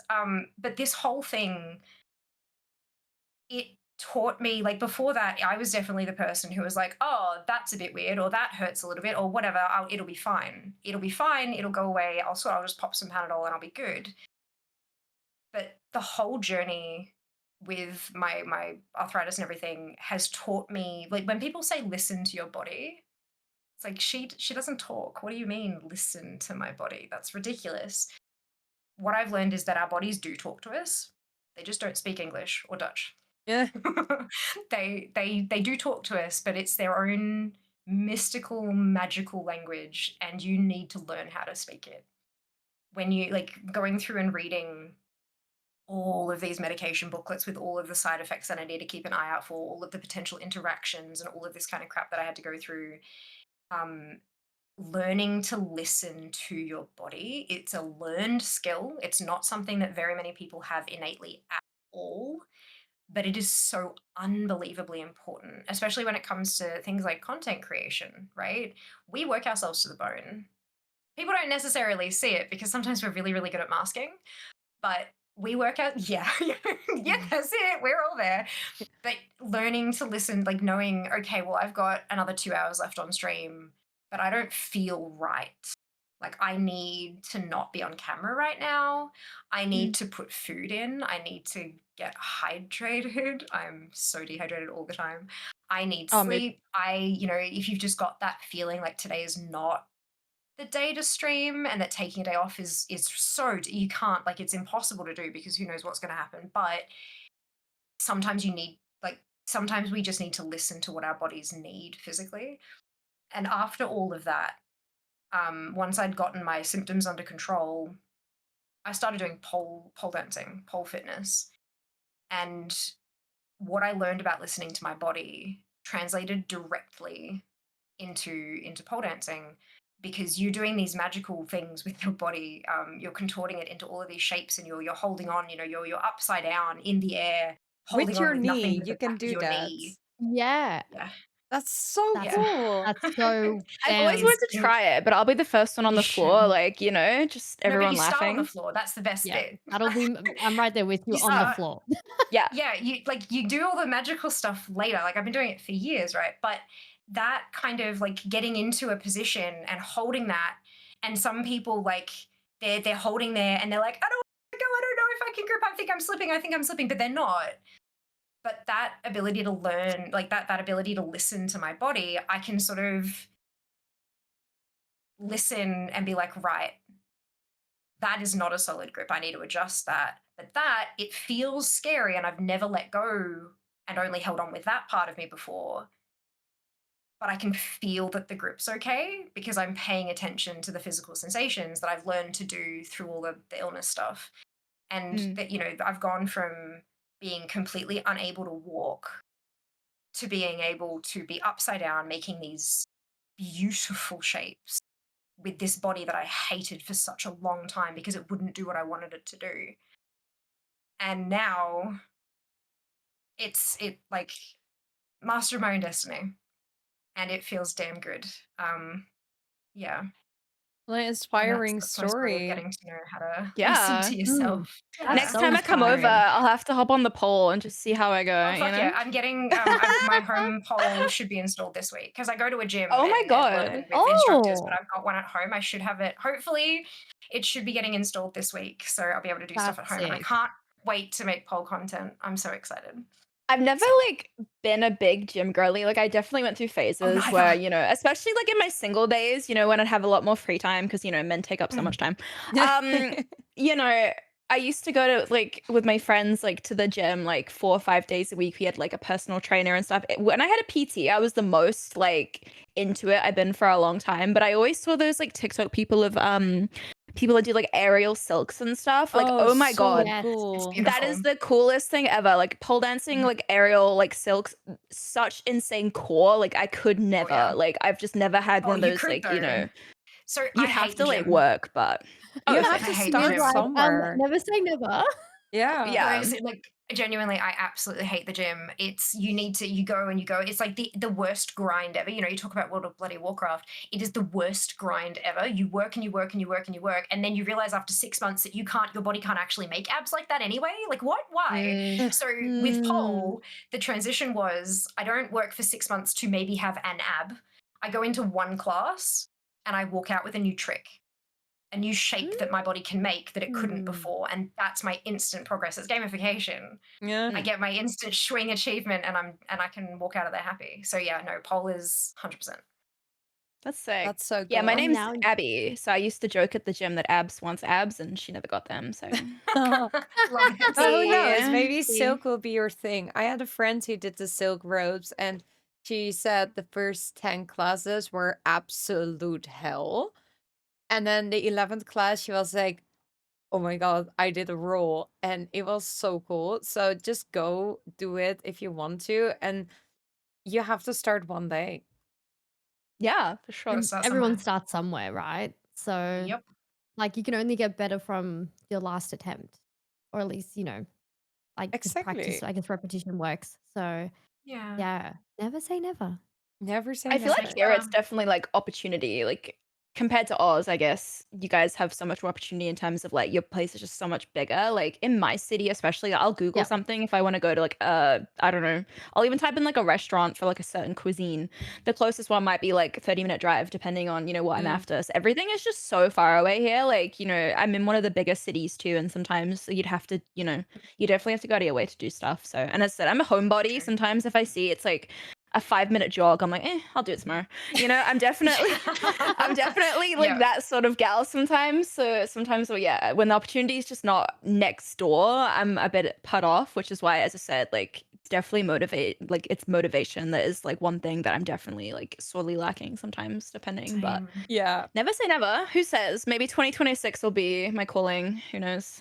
Yeah. Maybe it 100%. will happen still in 2025. True. There's We'll still a see. few months in the year. We can squeeze it in Getting somehow. there. I mean, 4 months to go. I've Mm. been trying to sign up for a burlesque class for like the last 3 years. God. So, That'd be uh, sick. yeah, I try to Yes. say it really sometimes now out loud, so I might actually do it, but I won't. It's like trying But to you We convince will. we've You yourself. we've now all will. heard it, so we're gonna motivate Yeah. you to do it. Because Yeah. burlesque dancing, I have a few friends that do it and they love it. Yeah, And I like think I've it's been just to really cool like to to feel more comfortable in your own body. I heard it's very good Yeah. for Oh, 100%. self-esteem. But then again, you need to yeah, have self-esteem Empowering. to show up for the class, and that's where it goes wrong. No one else has the Yeah. self-esteem. That was the big thing, like, when showing up for my first pole class, everybody was in, like, long leggings and long tops and, like, all covered up and stuff like that, and then the instructor walks in essentially a bikini, with a little bit more coverage. And she's like, yeah, I get it, guys. You don't need skin grip yet, but just you watch, the higher the level you go, the less clothing you will wear. And she was not wrong. Because you Like need the I grip skin the to pole with my pull. Yeah. underarm and I grip it with the outside of my thigh. And I'm like, if I have clothes there, I fall to my death. So yeah. Yeah. Mm. That terrifies me. And Yeah. falling to your That death is also terrifies maybe me. not death. Maybe. It's fine. I won't actually. I'm exaggerating, but no, I get it. I'm covered head to toe in bruises though. That is definitely, we call Mm. them pole kisses. But Sure. yeah, no, I've got bruises. I'm wearing jeans, so I can't show you, but they're everywhere, just black and blue. It's great. Oh no. Oh Yeah. no. But you're Types having of like fun, my and that's really skin. important. Oh, so much fun. I Yeah. think I've got somewhere on my. I think we were doing elbow grip at some point. Am I still sort of? Am I? Oh no, they're mostly healed now. There's a couple, like there's one up here. There was, and then they had like. Oh, they're mostly healed. My class is supposed That's to a be good tonight. thing, But I'm not going on having Thursday. bruises. Yeah. It's all right. They'll come back on Thursday. Oh, No, yeah. guys, Honestly, follow like, Come back Fiamma and to we'll do see a check-in her then. full kisses. Yeah. It's cute though. I've always had like very pale skin and like I'll bump a table and I've got a bruise there for 3 weeks. You know what I mean? So like Same. I'd be the worst. Oh, 100%. Yeah. Yeah. I'm the My As a same. fellow legs are tan always girly, bruised it's because the I bump into same. everything. Yeah, like I have a slightly darker skin tone, but the bruises, they still stay. They do not go. Mm. Yeah. It is the Bruise like a same. I'll never peach, they forget. say. Honestly, me. Yeah, me too. The Yeah. first And they time I stay started so doing long. Oh, They do. the first time I started doing underarm grips, so like gripping with like this section of your bicep and then between like there and like holding on there, yeah. I had like, it was black, like this whole area was black, and I had like a shorter top on, and I went and I put my hair up to do something, and one of my friends kind of pulled me aside a few minutes later, and she's like, "Are you okay? Do we need to like talk to someone?" I'm like, "Oh, honey, no, I did it to myself. That's me." That's girl I'm so, code like, though. That is a I girl's love girl. that. right? Yeah, Oh, that sorry, is a that was girl's really loud. girl. Hell yeah, perfect friend, but like, nah, that's me. That's my bad. Oh my God. That's Yeah. funny. Mhm. I'll never forget like my clubbing era, you know, back when we all outside of this had more of a social life, at least me anyway.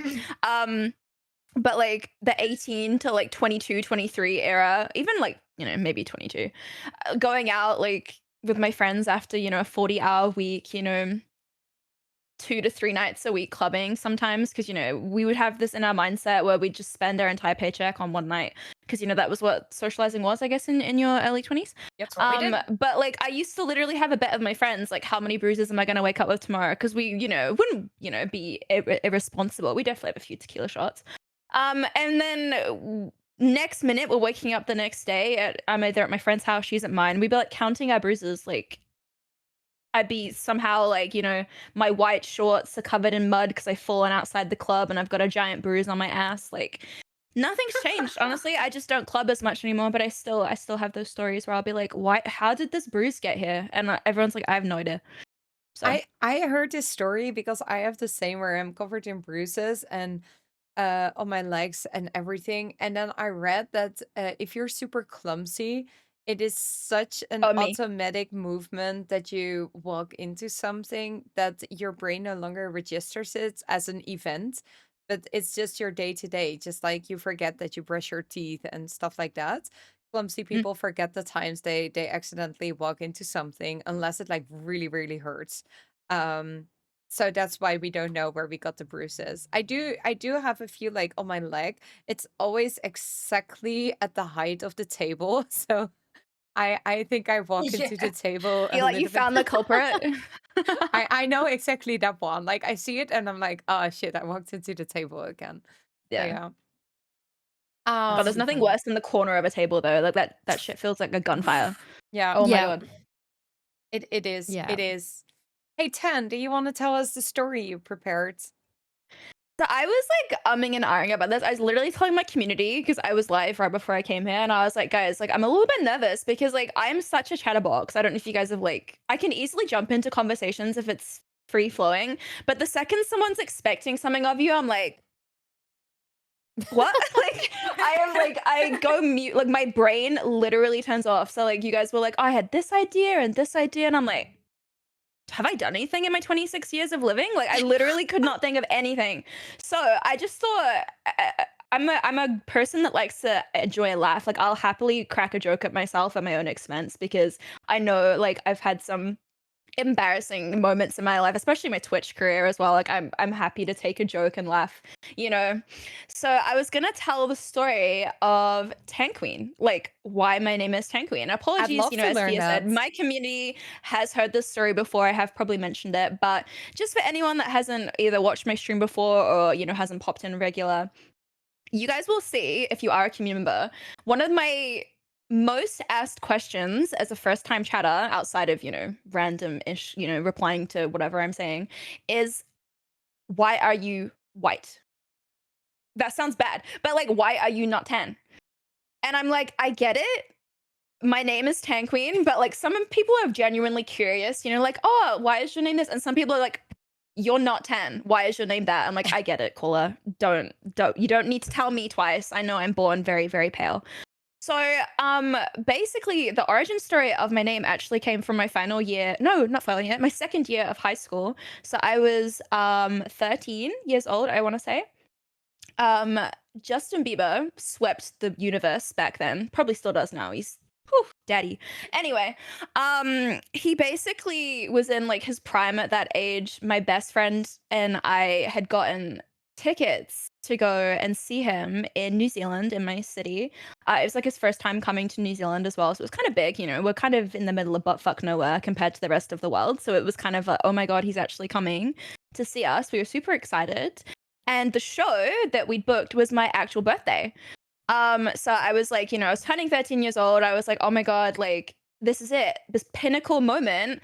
He's gonna see me. Like, I don't know what inspired me to be so delusional that 13-year-old Abby was like, he's gonna know it's my birthday. He's gonna pull me up on stage. He's gonna be everything. Like, I I like was so this. delulu. I needed someone to whack me with a delulu bat because, like, I'm not They're even all exaggerating. Like, 13-year-olds though. yeah, I honestly thought he was gonna know it was my birthday. Oh, that's And so cute. if anybody has been to like a Justin Bieber concert or has heard of them, he used to do this thing where he would play One Less Lonely Girl, which was one of my favorite songs back then. And his management or who, you know, people that worked for him would pull someone out of the audience, a fan, bring them up on stage prior to the song being sung, and he would, you know, bring a chair out. They'd sit down, he would sing it to that person, kiss them on the cheek, bring them roses, and it's about like the song is about, you know, like a girl that he's super into and he's like chasing her. So obviously every fan there was like, I want to be his one less lonely girl. I want to be brought up on stage. And because I was Delulu, I was like, I'm gonna get chosen because he knows it's my birthday, obviously. So anywho, my best friend is like, we need a way that he's gonna spot you in the crowd. Because again, like it didn't clock to me that like his management would just find someone probably in the VIP section at the very front that, you know, daddy's paid $500 to go see, you know? It Yeah. just didn't clock to me that like they would just choose someone out of convenience at the very front of the show. So I was, you know, more on the bleachers, unfortunately, but that was okay. Great. It was a great spot to see him. But my friend was like, you have to find a way for him to like spot you. So, you know, I went out, my parents bought me this really cute dress. I was really upping myself. And my mom was like, you should get a spray tan. And I was like, that's it. I'm going to walk in nice and golden brown. He's going to be like, who is that bronzed baddie in the crowd over there? Let me get her on stage. So my mum booked me my very Oh. first spray tan because, you know, my mom is actually really bronzed. Growing up in the UK as well, we used to go to Spain like twice a year because everything's so close in Europe, you know? It's not like, real costly to travel. So my mum spent like, you know, 30 years in the UK going to, you know, Spain. So she got that natural, like bronzed, gorgeous tan, you know? So we just can't relate. I've always been super pale. So yeah, I get the spray tan. I don't know what I'm asking for. I'm 13 years old, being like, I just want to be nice and brown, nice and brown. So I get whoosh, whoosh, sprayed up and down. You know, I go to bed, I wake up, it's my birthday. I go to school the next day, and then the concert's on the evening. I walk into my first period of the day, which is math class. Oh no. I walk into math class, and one of my like best guy friends, you know, it's all a bit of it's a joke. He's at the back of the class where I sit with him. He stands up in front of the entire class. I'm late. I'm like 5 minutes late to my first period. My teacher's there. Every student is sat down. He's like, "Yo, what's good, TanQueen? How's it going?" And I was like, "What?" And the entire like my teacher starts laughing. Like he admitted, like it was bad.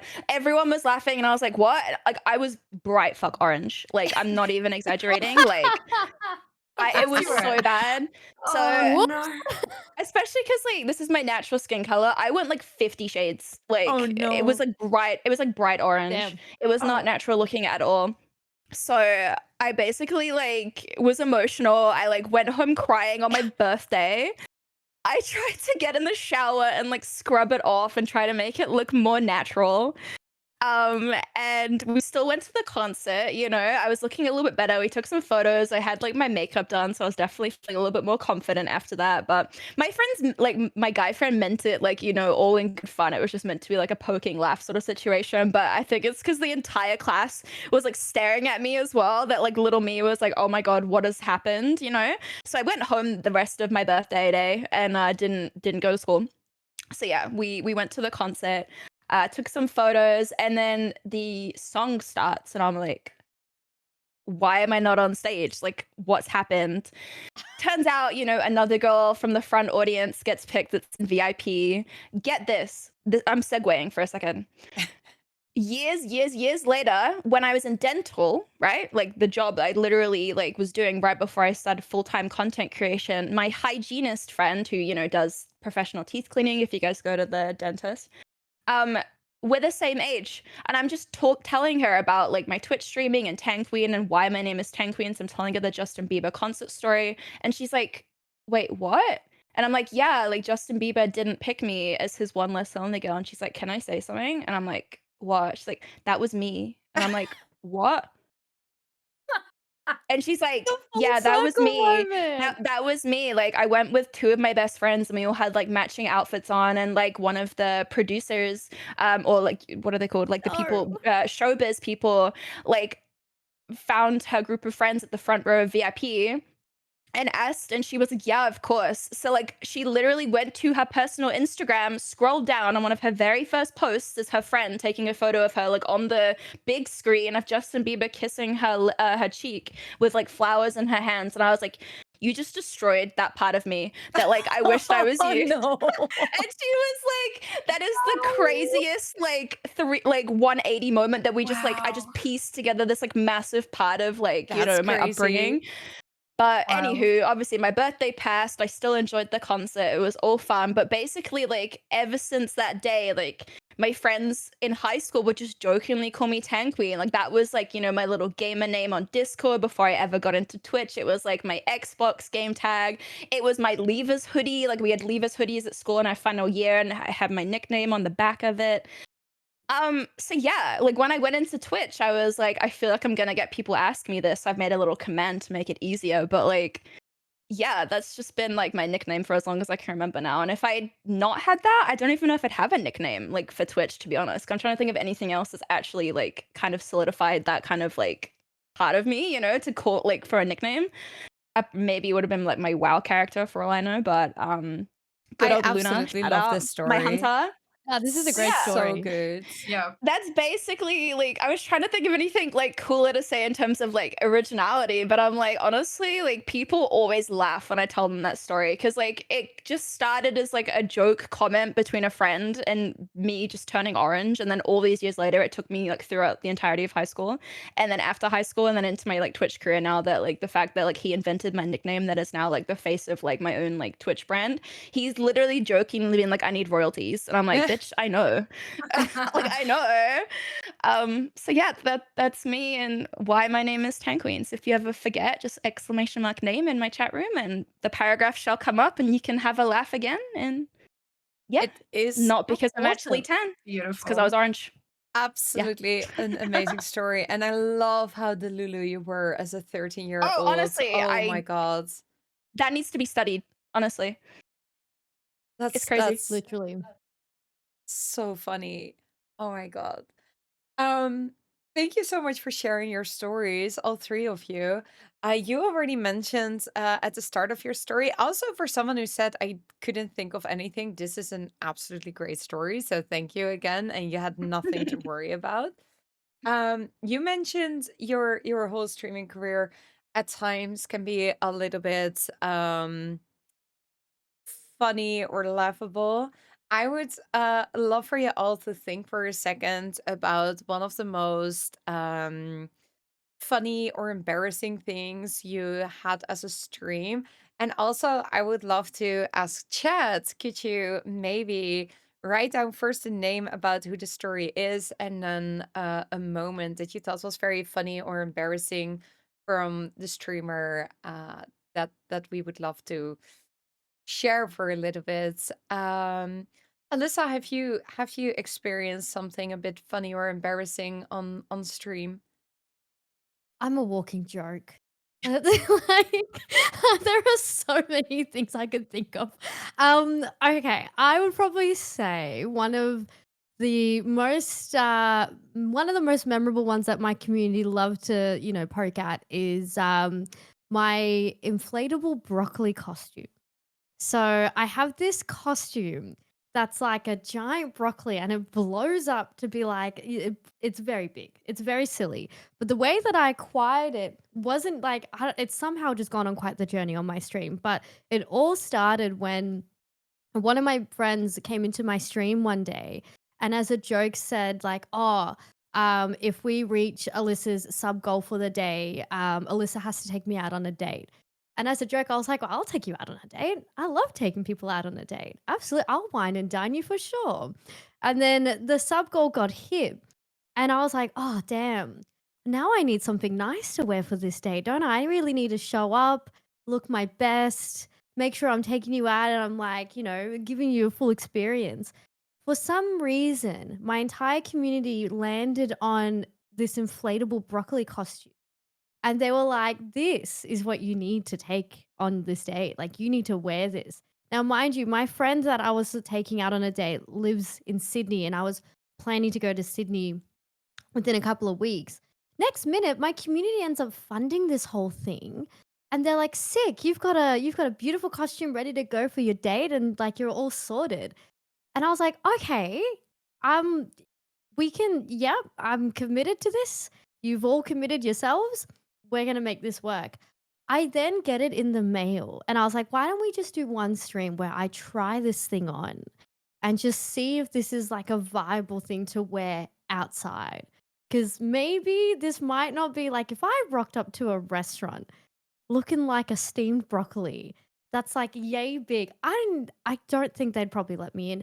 But yeah, I tried it on stream and then it ended up just being an entire stream of me goofing around in this entire like broccoli costume. To give you perspective, if it like blows up to its full extent, I can't leave the door. Like I'm stuck in here. We Like I need have to do clips of like this. You have to send this after the I'll send stream. you some clips, yeah. Yeah. I literally have to, like, deflate to then leave the room to then inflate again, it's ridiculous. And there were so many silly clips and screenshots and things that came from that. And leading up to TwitchCon, my stream and I, we were going through this is, TwitchCon this year in Rotterdam. We were going through like a silly bet phase on my channel for no reason, but they were just like, "Oh, if we get to this many subs, you have to do this." And I'm like, "Okay, sure, why not?" Because I like a silly, goofy laugh. One of them as a joke was, "Oh, I need to change my profile picture on Twitch to me in this broccoli outfit for a whole month." And everyone said, "Yeah, okay, bet." What I failed to remember was the day that I did that was, like, one of my last streams before TwitchCon, so I had to commit to, like, this really stupid profile picture of myself.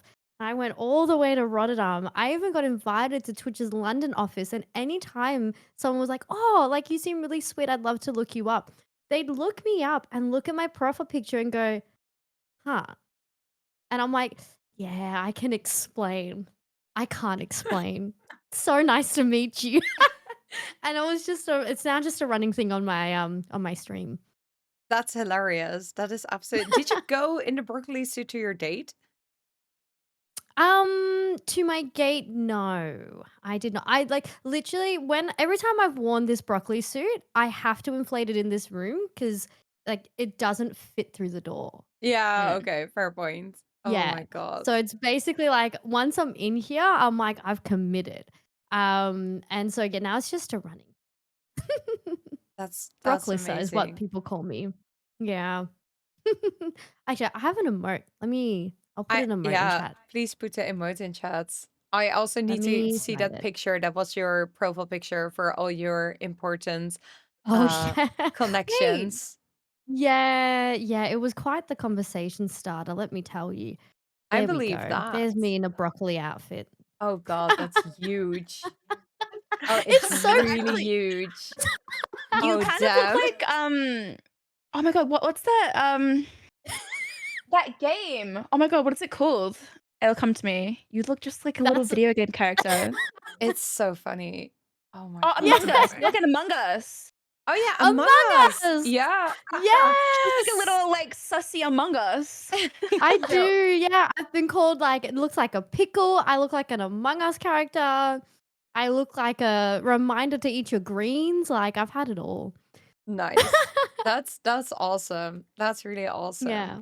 Hey, I see Kenzie says, I'd love for Fia and Abby to tell the story of their last collab stream where Abby broke everyone for 5 minutes and they all had to catch their breath. They were laughing so hard.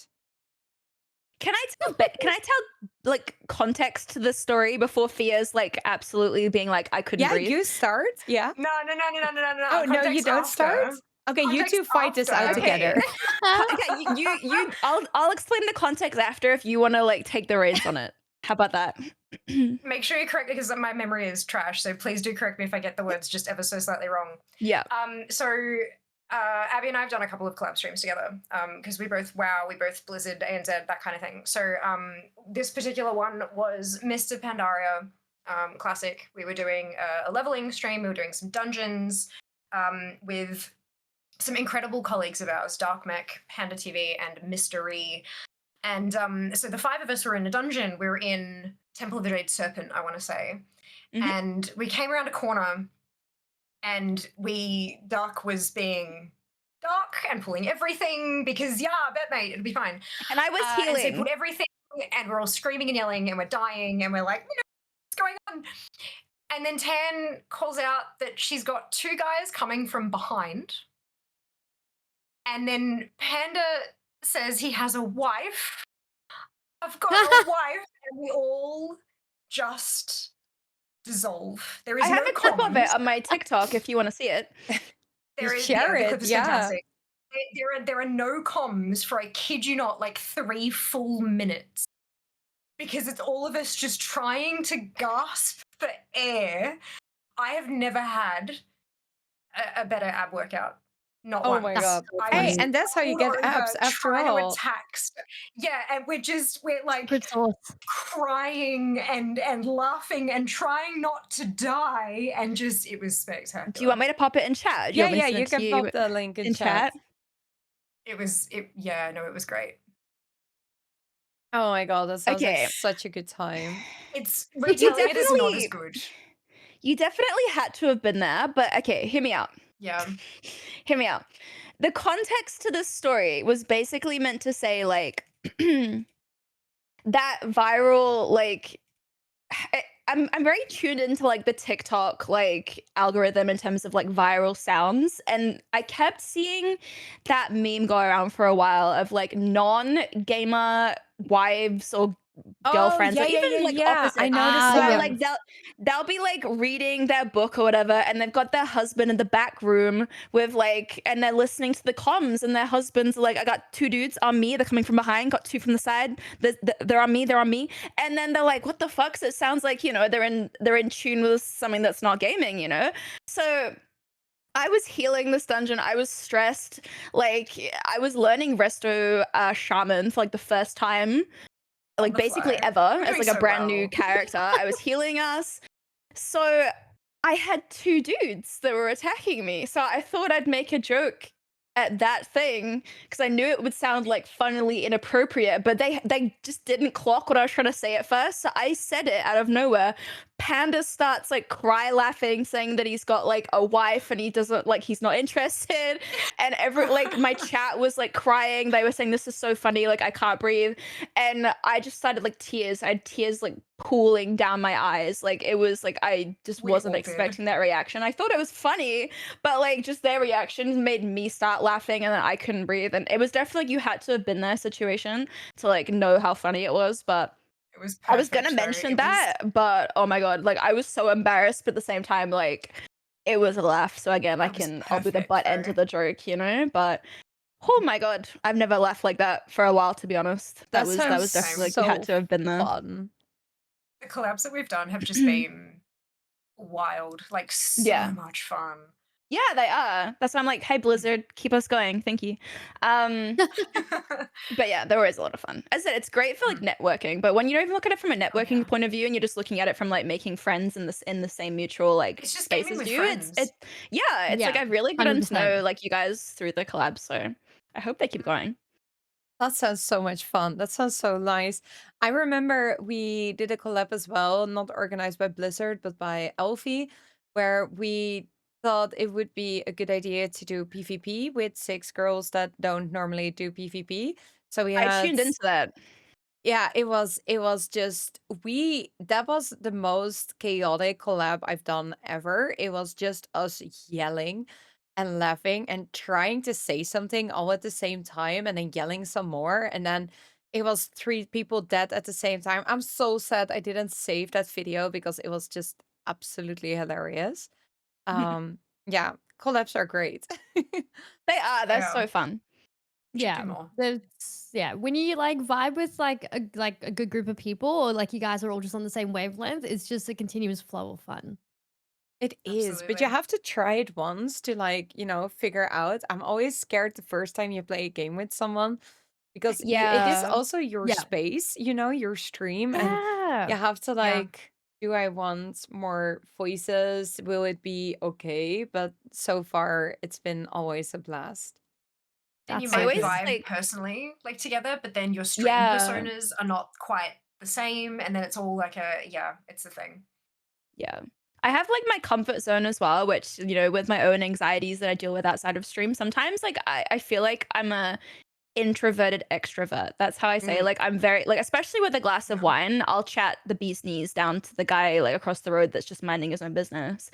Whereas Mm. like, when it's like in a setting like this, I'll be like overthinking it all the time. I'm like, oh, do they like me? Does their community like me? So I get a little like I'm always in my Yeah. head about it. You're always your worst person to yourself, versus anybody else. But yeah, Mm. they're a lot of fun and it's been a great experience to like meet people more one on one and get to know them as a person, not just a streamer, and also meet their communities and stuff. So it's definitely got its Yeah. like its positives. It's just always getting past the mental block for me usually.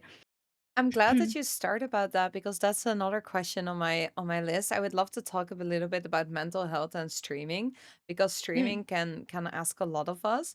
Like, how do you deal with that part? Tan, do you want to continue? I mean, for me, I'm very much a person that likes to try and keep that side of me more separate because it is a very, very personal side to everybody. We all have our own journeys with mental health. Some, sadly worse than others. Um, but for me, especially because I did a streamathon, for 7 months. We spoke about this briefly just before we went live. I did it for 7 months, and I definitely saw more of a, mental battle than I would have if it was just, an everyday, like normal 5 day a week schedule, because you do have to commit yourself. You've signed yourself up to a commitment. And I'm not someone to enjoy disappointing anybody. So, I'm very much a people pleaser, like I always have been. I try like it's a good trait and a bad trait. I've always like I've heard positives and negatives about it.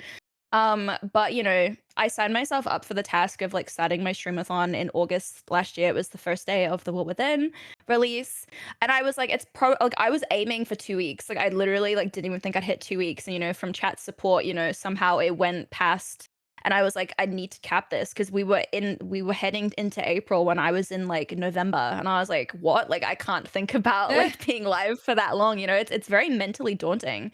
So the way I dealt with it was like, I'd be streaming every day, but there'd be times where like I'd have a shorter day and then be by myself. I'd be streaming for a few hours and then having the rest of the time to myself. I've kind of really learned that I'm really comfortable with my own space. Um, I enjoy being alone as much as, I have a partner. I love my partner. Having my own space, I really thrive in that. And some people are completely different. Some people thrive off company and love to be around people. Whereas if I'm alone with my own thoughts, good days and bad days, obviously, as we do.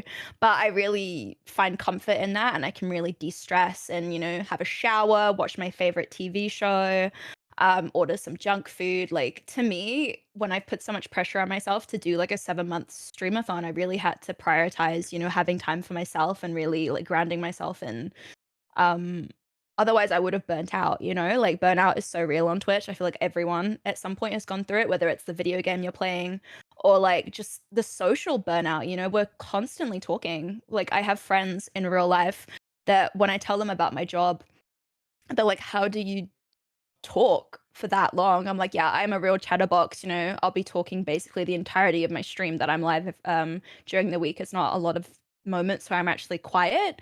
So there is definitely a mental fatigue and a social fatigue that I'm never gonna say is like the same as someone working a 40-hour intense labor week. You can't compare the two, but it's a different sort of fatigue. My social bar definitely does sometimes get drained by the end of a week because I stream Monday to Friday, so I have my weekends off usually. And if I have like, a friend's birthday or something or and a social event on Saturday, sometimes I really have to like recharge, before I'm going out because like we are talking so much. We're basically talking to a monitor, but people are there and listening and they're communicating back. So it's definitely a different form. So I'm very much like when I'm offline and there's no sponsorships or anything outside of like actual Twitch that is my job related, I'm very much like offline. I don't enjoy gaming as much offline anymore, which I think is the negative Same. to my job, I will say. Yeah. It's hard for me to differentiate work and just fun sometimes because like I have like to me they're kind of like they go hand in hand. I love my job because it's gaming, but like to me sometimes when I'm streaming all I think about is like on the weekend I kind of want to unplug and just be in my own company. So I'm very much like yeah, when I'm not streaming and all of my job stuff is done, like get me in bed early with some Netflix and let me de-stress and be in my own company because I kind of experience burnout and that's when my mental health gets a little hard and that's when, I start to notice myself going downhill, I'll be a little bit more like moody, I won't be sleeping as well. So I just find comfort in finding time for myself to really like give myself what my body needs and what my especially my brain like if I'm mentally better I'll perform better on stream as well, I believe. So Yeah, that's me anyway. definitely. Definitely. I've turned off streams because I notice like I struggle with depression myself. And Yeah. sometimes I just start feeling that little black clouds coming back. And sometimes I just end the stream because I'm like, I'm not entertaining if I'm in that phase. But it's really Mm, difficult because then you also, you fail because you turn off your stream. So then you get mad at yourself for failing. But it's also yeah. about recharging what you said and picking up the axe again and go back to battle the next day. Like it's we can't all be 100% all of the time. And when I started streaming, I never talked about these things on stream because I thought who's going to be, entertained by someone hearing about their inner Yeah. struggles. And Yeah. nowadays I do share it a lot. And some people, well, I mean, the people who don't like it, they probably left because they don't like it. And the people who do stay, they also appreciate the fact that for some people they can see a mirror, they recognize the struggles that I go through and they like that I open up the conversation, and other people Yeah. are just happy that they can be there for me and talk through it as well, a little bit. So I really like that. You mentioned you had a streamathon for 7 months. Did you talk about Yeah. what that did with you as well, and how did you deal with that? I mean, I'm it was crazy. Like when you're in the flow of it, obviously you're in your streamathon, sorry, subathon right now. So I Yeah, don't it's day know how many two. I'm days. fine. Day two. No, as I said, like, Yeah. it's one of those things where it starts off and you don't really realize how much it's like it's hard to explain. Like, you see, like, the numbers going up, you're like, "Oh my god," like, the subs, the bits, the tips, like, "Thank you guys." You're kind of caught up in that for a while because 'cause you're just so blown away with how generous a community could be, like, "Thanks, guys. You're amazing." But, Yeah. like, at the same time, like, you get, like, 30 days in, I'm like, "Cool, we're doing good." But then, like, by the 30-day mark, I'd had another 90 days already added on, and I was like, "That's crazy." Obviously, I had a few select days off here and there, Christmas and stuff like that, for example. Christmas for me has always been like a family day. Yeah. But I was really like tough on myself where, that's the joy of when I was doing a streamathon. I was saying to you guys just before we went live. For me, I struggle with like timers because to me that's a pressure I put on myself that like I might not be able to fulfill with my own like mental health. Sometimes I just really need to unplug. So for me, when I did a streamathon, a day would get added on. Someone hit a sub goal, it'd be plus 1 day, but the day was up to me. It depended on when I went live, how long I wanted live. I'd sometimes plan my social plans and my chill time around that. So some days I'd be feeling really mentally good. We'd do an 8 to 12 hour stream, for example. And then a day where I was feeling really rough, I'd tell chat ahead of time in my Discord, like, hey, I'll be live later, but I've just got some stuff going on. I just need some time to be myself and be with myself right now. And then we do like a 4 hour for day 42 or something like that, you know what I mean? So it was very much like I'd be able to work around my own like mentals in that sense. But yeah, it's definitely hard. I was starting to feel fatigue around like the 6 month mark, which was why I'd capped it originally. I wasn't expecting it to ever get that far, and I kind of got a little bit overwhelmed. I was just worried that me like myself, I wouldn't be able to give chat what they'd essentially paid for. And I was worried that, there'd be an unrealistic expectation that I'd start disappointing people. So honestly, I'm so glad I did it. Like, it's something to say, like, I was basically live for like 7 months, and I built like, So some cool. amazing numbers through that and new people came along and it was really fun. Like I really recommend it. A lot of people have been doing streamathons, subathons. I've been and it's amazing, it brings community. But it's definitely like something that like if I as I said, I'm doing another one very soon. I'm definitely like more of a streamathon personally than a subathon because like the timer aspect I really struggle with. Like I just Mhm. like to be able to work around my own hours and stuff like that. So still getting those continuous days in and stuff like that, but making sure I like give myself enough, time to really unplug and recharge because I can definitely like go downhill quite quick if I don't get enough time for myself. Yeah. Yeah, that's also why last time I did a subathon, it was 12 hours a day every day, and I did that for 2 Yeah. weeks. And this time I said it will be 8 to 12 hours a day, a minimum of 70 hours ish a week. So I did cap it like that. I also know streamers who do like sleeping on stream as well. And I was like, Mm. I will never do that. First of all, I don't think That's the comfort for zone for me me. it would be the Yeah, great 100%. content. But two, I wouldn't sleep. Like, how can I start the Yeah. next day rested if I can't rest, you know? Yeah. For sure. Via, you also did a quite long subathon, right? Do you want to tell a little bit about that Um, and mental health? yeah, I've done a couple of subathons. I've had some short ones, I've had some longer ones, and it definitely like the burnout gets real. Um, like definitely it's learning so from a timer perspective, how much value you want to put on each minute. Like how many minutes will a sub add versus like and then, maybe if it went too long, maybe we make the minutes more expensive so that it kind of you're artificially sort of limiting it a little bit. Yeah, There are little levers that you can tweak as you kind of go along and as you learn more. Like if you're having like a sub goal, so this many subs gets you another day, well maybe next time it's this many subs gets you another day to kind of make it a little harder for them to stretch it that long. yeah, Some communities rise to the challenge, Mm. but sometimes it helps. But the mental health thing is it's a lot. It's a lot. So I have cyclothymic disorder. That is basically bipolar but fast. So where a bipolar episode can last for weeks or months, cyclothymic episodes can last days or even hours.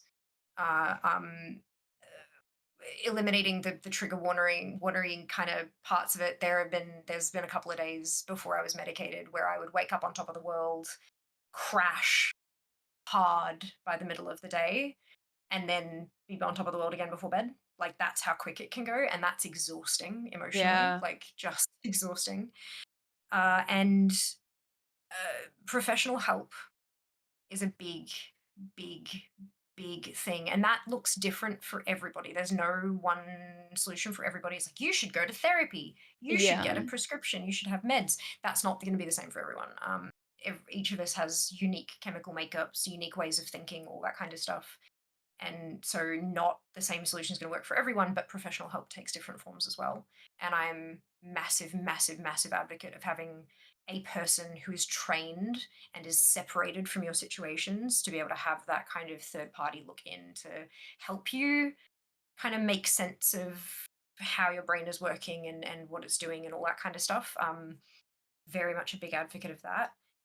I've been seeing a psychologist for about as long as I've been streaming, maybe 5 or 6 months longer than I've been, so about 10 years now.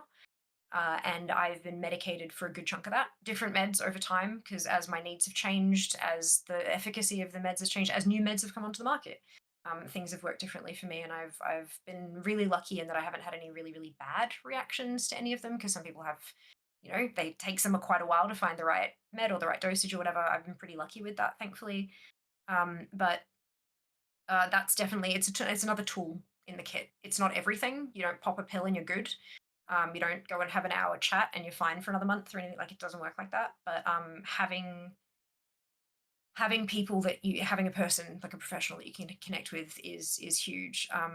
One of the things with, like, echoing a lot of what Tan said, especially and yourself, if when you're talking about like when you're streaming and you're feeling like you're not quite there, it's a vicious cycle. I know Mm. that for me, over the course of nearly a decade, you go through some shit. You go through some shit. Things happen to you. You happen to things. Stuff goes bang. Um, I'm going through some stuff in my life at the moment, personally, that I'm not going to go into. But Yeah. it's it's really hard because there's like I'm also very open. Like back during Legion, at the start of the Legion expansion, when Chris Metzen had left Blizzard, he did a podcast. It was his first sort of foray. Chris Metzen's a big name at Blizzard. Is everything.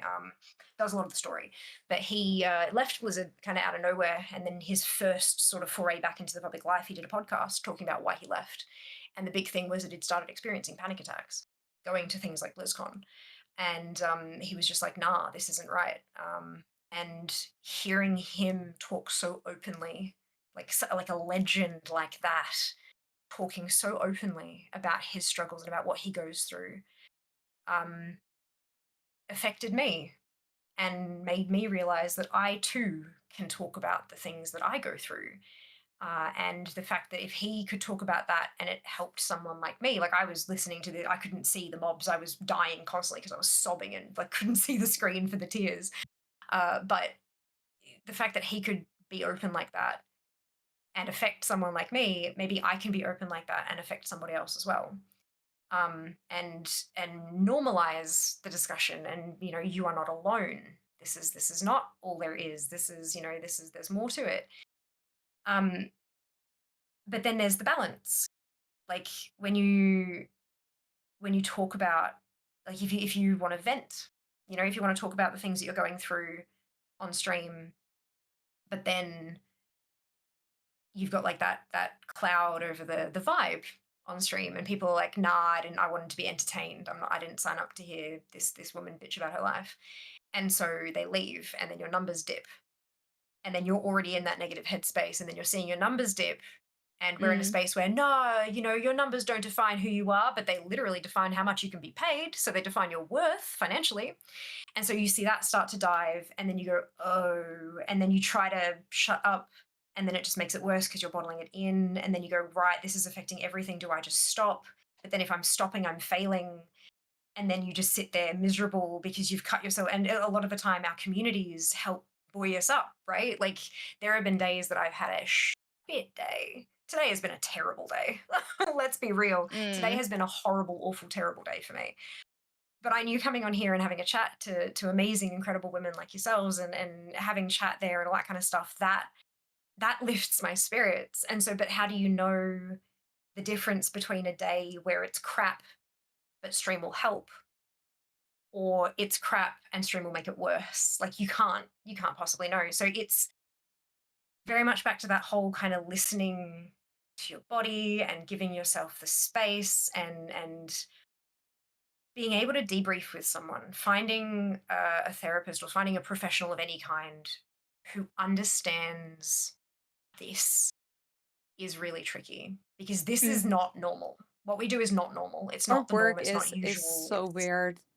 And that's Yeah. It's also so what we unbelievably weird. talked to a little bit before. Like, I Yeah. am so grateful that I have a few of friends in the space to that are also streamers, so they understand certain struggles that only streamers understand. And Yeah. I mean, yes, we have the dream job, but we also have Yeah. struggles with the dream job. And it's Yeah. so Oh, hard sometimes absolutely. to voice that. So if you ever need to talk to someone, you can also call me. Like, I'd love Yeah, to talk more 100%. if you. Likewise. Likewise. Yeah. Thank you guys. It's amazing. And same for you guys. Absolutely. Like, this is safe space, right? Like, it's like you get those connections, and you know what each other, you know what you're going through, and you know those Mm. experiences. We've all kind of been there, and it's special. Yeah. But yeah, managing that is, it's a time. It's a time, and like everyone has their own, talking about going and chilling out with a Netflix thing and ordering some junk food, and taking time away from, and just being like by myself. Yeah, I'm an extrovert, but I definitely have that little introvert piece in there. I need time to myself to recharge the batteries, and that's super important. Learning about yourself and what works. And sometimes that takes experimentation. Maybe you've got a giant pile of coloring books and none of them helped. Maybe you go to the gym, but it didn't help. And maybe you have incredibly delicious, the most unhealthy food you've ever seen, and that doesn't help. But then you got healthy food. Maybe healthy food actually helps. Maybe it's sleep, maybe it's a bath, maybe it's a shower. There's so many, like, self care is this buzzword, but there's so many different things out there that you can do for yourself, and it's not selfish to do those things. It is self-care. Especially, Yeah. like, I struggle to turn off the gaming thing. Gaming is work, right? But I still game as a passion, but I very easily slip into, I find it very difficult to get out of task brain, to not be Mm. working, to not Yeah. doing something, to the point that my therapist told me that I need to convince my brain that I'm the best at resting. I'm competitive resting. Look at me go. I'm such a good rester. I'm like, yeah, it doesn't work. It does actually. It helps. But finding ways to switch off that brain is super important. It'll look different for everybody. Get out Yeah, there and experiencing, and thinking of it as not, I'm being selfish, I'm being lazy, I'm not working, I'm doing these other things. Think about it as, no, I'm working to refill my cup, refill my battery, so that the next thing I do is top shit. Yeah, exactly. I We agree. Sorry, I was gonna say something, but you go ahead. That's all good. No, you go, you go. I was just gonna say I totally relate in the sense like what you were saying, like it's not like being lazy. Like sometimes like I'll notice signs. Like I don't want to go into everything. 'Cause I said we're on our own journeys and we don't want to overshare. Especially there's some things to me that I'd rather like just keep to myself. And that's Of But also course, great. Yeah. $100. um but Boundaries. for me, there's definitely key signs where like I'll notice I'm a nighttime streamer. I usually start anywhere between like 4 and 5 on average, like 4:30 each day. So I have like my days to myself. My partner's at work. I'm just home with the cats. Me and my two cats were hanging out, you know. I get mute. Like I am mute until I go live basically. I have no one to talk to other than, you know, Same. my mom gives me a phone call or I've got a random lunch catch up with a friend, you know. Most of my friends all work, you know, during the days as well. So it's not like I have too much to do. But there's key signs that I'll know that if I'm struggling mentally that day, like one will be if I just can't get out of bed. Like Mm. there's not a lot I have to do, like other than, you know, just housewifing without the ring. It's basically, you know, I got my dishes, I got my chores, you know. If I catch myself like being really mentally fatigued, I'll be sleeping until like 11 a.m., which is like not like me. I'm one of those people that like I'm not up and out, don't get me wrong, but like I usually am up at a good time, like in terms of awake at a good time.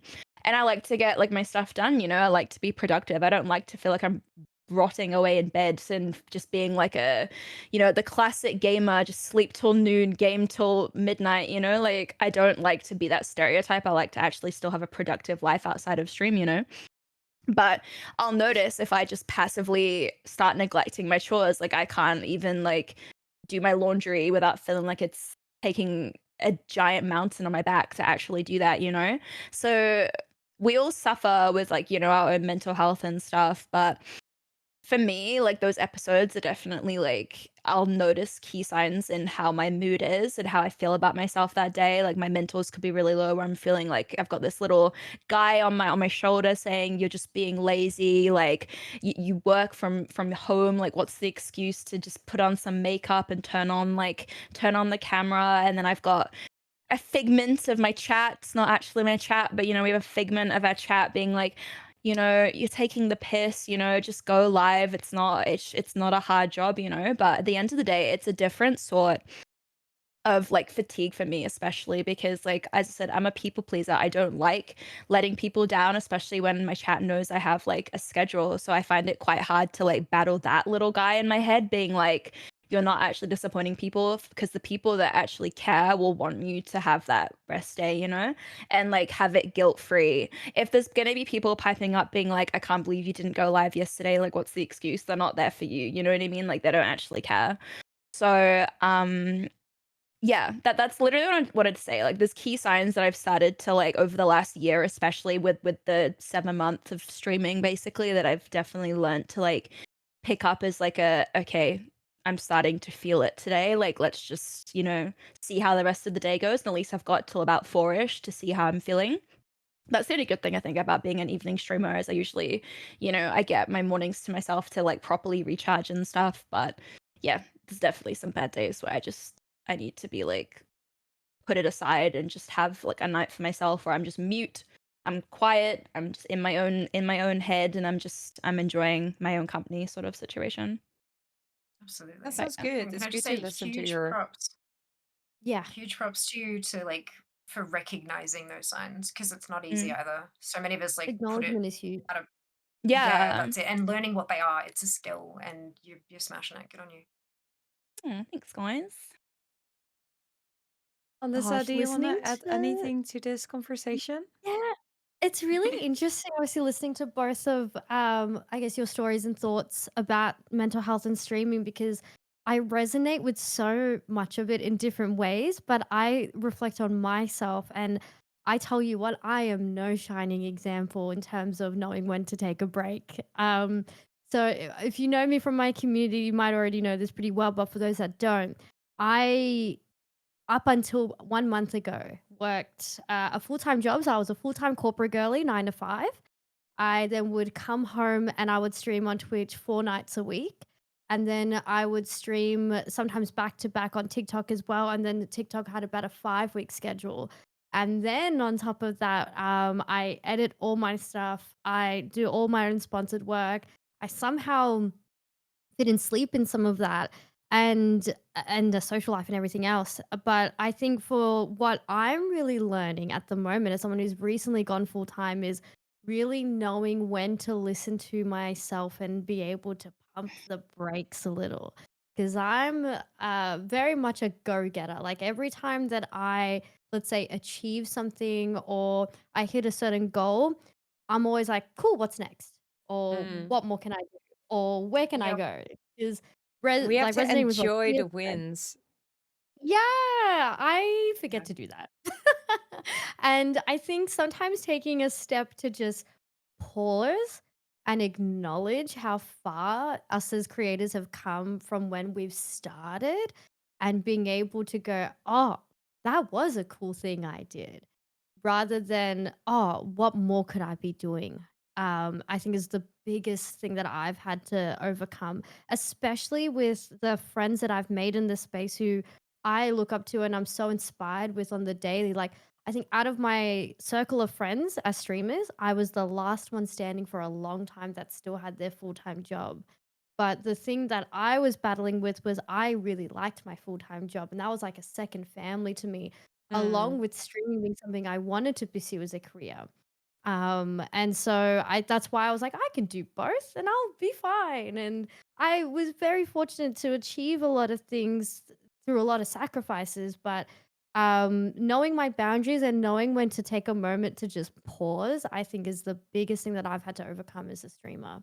'Cause I don't know how to pause, but I'm Mm. learning, and that's it's all a process. It's probably the biggest thing I've learned since going full time because I have an extra 38 hours to 40 hours under my belt. But that's Yeah. also the 40 hours because I used to be full-time working and full-time Mm. streaming. Yeah, same. These 40 hours disappeared into streaming, editing, They working more got for the I stream. was Like literally gonna it's say, oh, because we're all full-time creators. Like when you leave your job, it's like everyone's just like, oh my god, you're gonna have time to actually rest. Nah, yes. that all those hours you were spending over there are now spent here. Like yeah. it just, Yeah. the transition is seamless, you don't even notice it happening. No, and that's crazy because like, Terrifying. it is. So because I kinda I fell into this rather than work I guess I was working towards it in a way, but I got made redundant from my job, which is what landed me into this, and it was almost like the universe just saying, "Hey, you've been grinding your little ass off. Maybe let's just give this a go." And all my colleagues were like, "You can sleep. You can wake up at your own time. You can like you have so much time to do all the things that you wish that you could have done." And in the last 3 weeks, I'm like, I wake up, I'm either like checking admin stuff, looking what work I have for the day, looking at my calendar, figuring out stream times. Like, I'm so busy Doing and no one collabs. yeah, doing Yum. collabs, which I love. This is my favorite part. I Mm, love doing collabs. But like no one same. fully prepares you for the sheer amount of unspoken work that just falls in your lap when you start Oh, doing yeah. full-time content. Because what you see online is a very polished, refined Oh, version that we present as creators. And obviously we so all true. foster our own communities and we're very passionate about that. And we want to make sure that we're doing right for our communities as a creator and providing good entertainment and a safe space. But there's also so much work that then goes on in the background, and the more that you put in and pour into yourself. So yeah. Like when people ask me what I do for a job, I say I play video games for a living, but playing video games is approximately 8% of my job. Yeah. Yeah. Like, Yeah. mm, It's so Yeah. much more Yeah. around it. It's it's the There are so much preparing, more. it's the so many organizing, layers. it's the emails, it's the sponsored The videos. emails, That oh my takes god. so much Yeah. time. Yeah. It's all of that. Yeah. The one Yeah, thing I will also say as well is I think much like how Fia was talking about having like a therapist and someone that you're able to lean on, I think it's also equally important to find your person or your people that you can lean on and be 100% vulnerable within the creator space. Because I think as time has gone on in the creator space for me, my circle of friends or the people that I kind of lean on have definitely gotten a lot smaller, but I Yeah. think it's just because the level of vulnerability that I have with the people that I consider very near and dear to my heart wouldn't be something I want to share with everyone. But it's also very comforting when you can share it with someone that is in the same space that does understand your perspective because they are also doing the same thing in their own way. yeah. So that's also equally very important. And that takes time. It took me almost like 3.5 to 4 years to really find that, like those people. It's not something that happens straight away. And because there are so many big personalities in this space, which can Yeah. overwhelm me, it's really like it really takes time to really find where your comfort is. Yeah, and all Yeah. streamers are different as well. I just see in chat people talking about that they got advice that you only should stream 4 hours at most, unless you see your numbers go down or up. I would like to say, please, there is no right or wrong with streaming. Yeah. I have been streaming 10-hour streams before I was affiliate. I've been streaming 2-hour streams before and after. I've been streaming long and short to get partner. They say consistency is key. Well, if something is not consistent, it's my stream. And I'm here as well. I think the most important thing is have fun. If you don't have fun, if you're grinding for the grind, then you're doing it wrong. just have fun. Mm, And there's a lot of advice out there, especially for starting streamers. And And so much yes, of it's that works contradictory. for them, but we're all different people with different communities. So please yeah. make it work for you. And here we are with people who are full-time and are also still figuring it out. So Yeah. it's just there's a lot of advice, and some of it might be very valuable, but just don't take it ever as a one truth to fit it all, because we're all None of different it's people. possible. Mm. Yeah. I Yeah. think as well, like, I can't speak for every creator, so you guys can chime in, but like for a while, like, I've been in the space for 3 years now. I definitely got into my headspace that I was successful if I saw my numbers better or if I saw my subs better. But like at the end of the day, it's never going to always be up, Like it could be contributing factors like one, for example, like we all have, a beautiful oiler out there. And thank you guys if you have generous money and willing to give it to streamers. But like we can't rely on that, first of all. Like it's about building community. I've always said, like to me, I will find like success one day if I was able to make full-time income just from someone dropping a tier one sub each month, having enough people in my community to be able to fully fund myself. Like I don't want to ever have to rely on someone being so amazingly generous. The hours, especially like if we stream different hours, our communities are going to be different. If we're streaming over a Christmas holiday break, there's going to be less viewership because people have their own lives and their careers and stuff like that.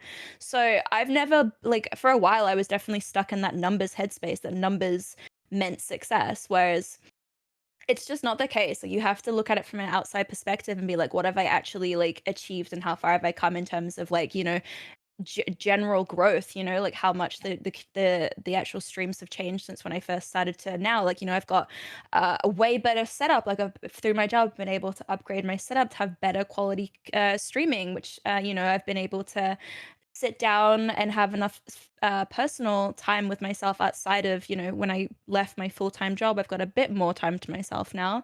So I can do longer streams, and like it's just like that sort of like growth that you start to like you don't really think about because everyone's so numbers, numbers, numbers, numbers. But when you take yourself out of that, like, as I said, numbers are always going to be inconsistent. Like you're gonna have times of the year where your viewership and your subs are higher, and there's gonna be times where it's lower, and that's just life. It's not a reflection of you as a streamer.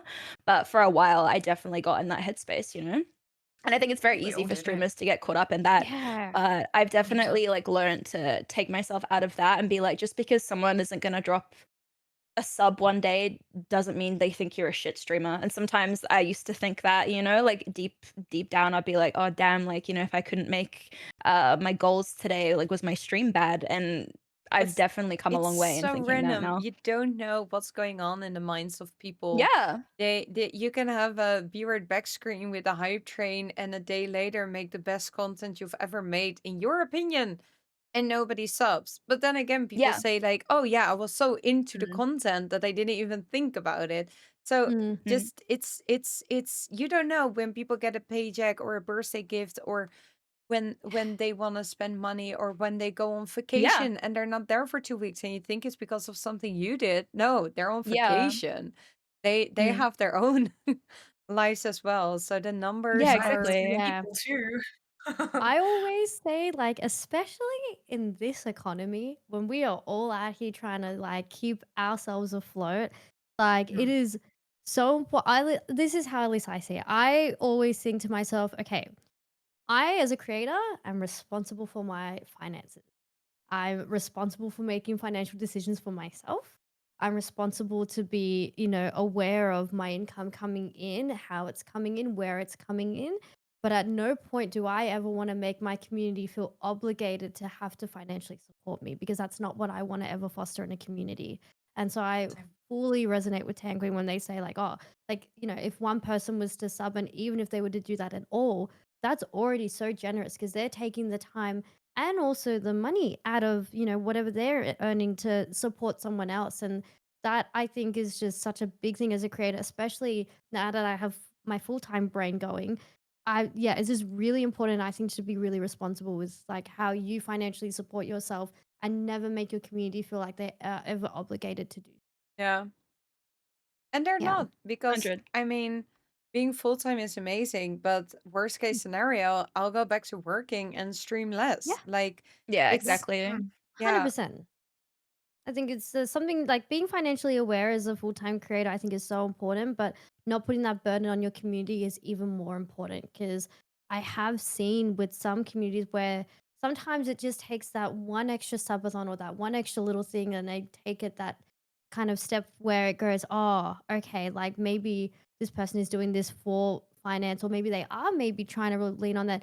And like, it's sure like it's not anything that's really been said or spoken about, but sometimes I think you can really tell when a community is fostered for a community as they are, or if it's like a different kind of gain that the creator may be getting. So I just think like it's so important, especially with community. Like we're nothing without community, like or without our communities, nothing. right? Mm, Like we all started from somewhere. We all fostered an incredible community, but without those people, we wouldn't be where we are. And that's so yeah. important to acknowledge. Anyone can Yeah, stream. Not everyone's a streamer. That Mm, exactly. yeah. But Yeah, we've got a saying in my community: take care of yourselves before you take care of fear. yeah. Because mm. it would make me sick to my stomach to think that somebody's living off ramen for a month because they've dropped a sub. Oh, A Um, hundred and 100%. completely, percent. then I've you would just, completely 100%. agree. I have yeah, honestly, like, been there too, like, without, like, over mm, speaking with someone that I currently, like, don't have in my community anymore. Like, they would use their, like, money as kind of like a weapon in a sense. Like, they felt like them giving you owed them. me for a long time all of their money, they would feel obligated to have something from me Mm, Mm. because they Yup. basically were like, "I am fully funding, like, your full-time Oh, income." that makes me angry. Yeah, honestly, like, it Yep. it was That it makes was me something angry. for a long time that I really struggled with, like, in private that, my close community, like, my close-knit friends that, I talk to outside of, like, stream and stuff, they've heard about this, but, like, I've always said, like, I don't wanna feel like I owe somebody something. Like, it's a tough job, like, we're on Twitch, like, you guys have the option to sub, to gift, to donate, but that is it. Like, if you guys want to do that, like, we love Yeah. you for it, but, like, there's been certain people that, like, weaponize that, and they're like, because I have a lot of disposable income, like, they're obviously successful in their career or their life, they feel like they can weaponize that and, like, give money and expect stuff from streamers, and it's gotten to a Mm. point where, like, I sometimes worry if I get a random big donation out of nowhere, but just because of bad stories I've had in the past, So that's something that I also try and work towards around, like, getting past, but it Yeah. it's a most lot. people luckily know they pay for the content they have already seen and they hope Mhm. Yep. there will be more. It's not a guarantee there will be more. And then of course there's goals. Like right now with the subathon, I have a lot of goals that you can unlock. Yeah. Yeah, then you buy the goal and that's it. There's nothing else. You don't buy anything else. And I'm so sorry to hear that you had an experience where people thought they bought a bigger part than what it is. Yeah, I that's always say awful. like I'm really streaming sorry. is pay what you want television. You have to show, do you find it Yeah. worth some extra money? Do you want to support Mm, that? But you mhm. don't buy anything else. And I'm so Yeah. sorry to hear that you had that. And I think it is good to sometimes keep saying that, especially with bigger tips, donations and sub bombs. Like Yeah. it's let's make sure first of all, do you have money to I remember I was raising money for my vacation and I said, but make sure you first go on vacation and if you have Yeah. something left, Yeah, Yeah. sure, that would Yeah. be that's it. great. Yeah. So yeah, like what Fia said as well. Hey, I see we're going close to time. I would love to talk about two more topics, so let's try to make Mhm. it teeny tiny quick Happy. bit quick. Rapid First of fire. all, oh, three, by the way. Okay, very quick. First of all, I would love for you all to share something that you're really proud of because we talked a lot about all the things that got us here. Is there something that happened that you're really proud of? That happened during your streaming career? This is gonna be really cheesy, and I'm a little bit of a cheese ball, so I apologize in advance. I'm really proud of the community that I have. Mm. That's Same. That's what I was gonna Perfect. say. Yeah, yeah, I agree. oh, good, we're all on the same page. Yeah. They are, like, the sweetest, nicest, kindest people, and I don't know how I landed such a beautiful Can I tell you a community, but secret, Alyssa? Your vibe attracts hmm? your tribe. Your vibe attracts your Oh, Mm. tribe. That's why. And that's I yeah, keep like our communities are that's banging true. because we're banging. That's Yeah. that's And it. it's Like, yeah. true.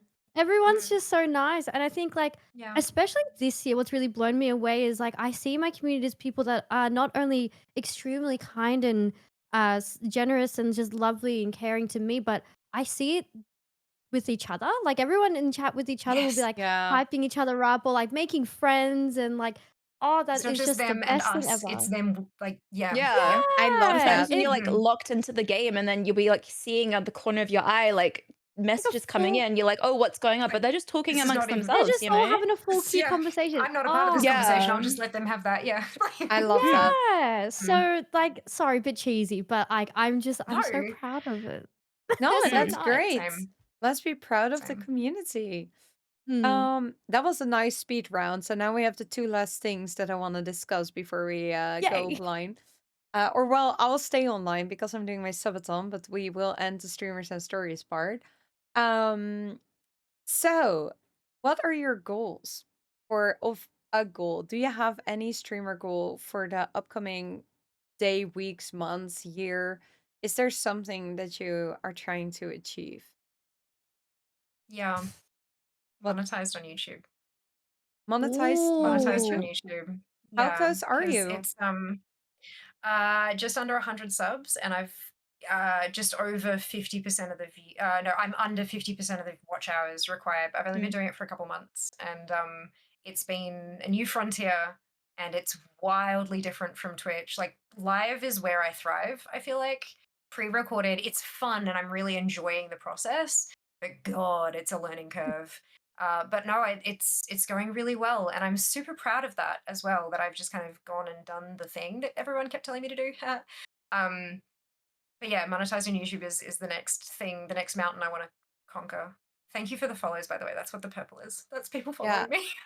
And Aw. I believe That's Lisa it. just put the link down. Please follow Via also on Oh, YouTube and go watch thank her you. videos. You have Yes. 24 Thank hours a day. She you. needs 4,000 hours a year. So watch those videos. Thank you. Oh my god. 10, do you have any goals? I mean, for mine, like now the thing I'm locking into is like, my partner anniversary is next week and that's starting potentially, a 4-month streamathon again.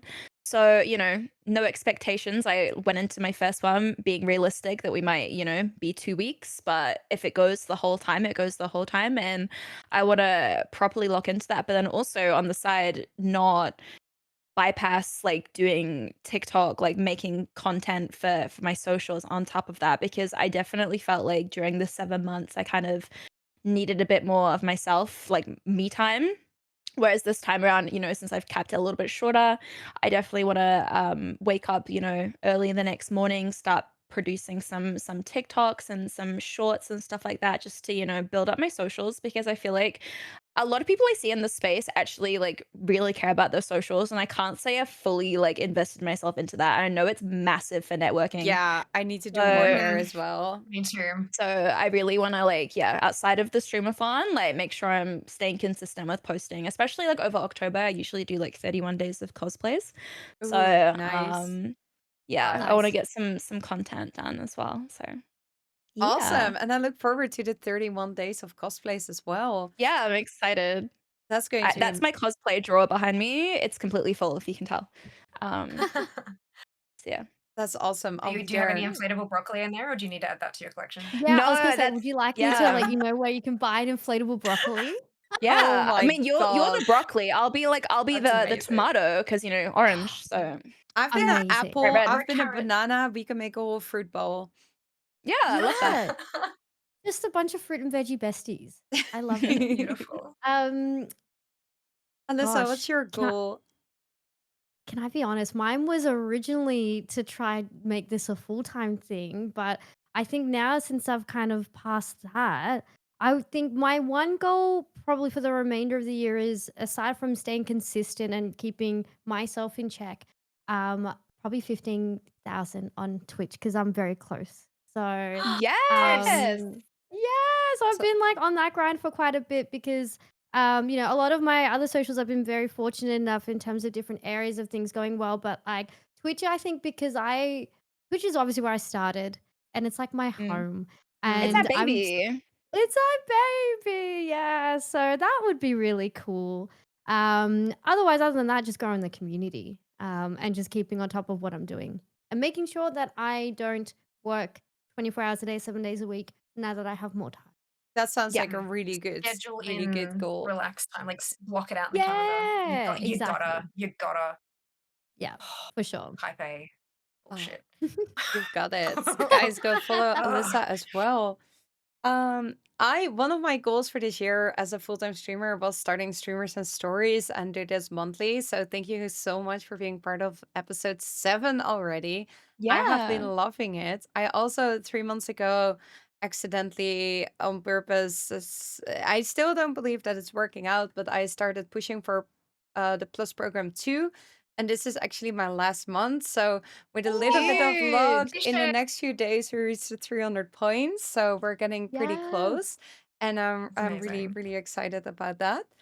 Oh yeah, follow please also Streamers and Stories on YouTube where you can watch back all the episodes. This one will also go on YouTube. And yeah, don't forget to subscribe to that. That's free on YouTube. That's like a follow. And watch all those episodes to get some watch hours in over there as well.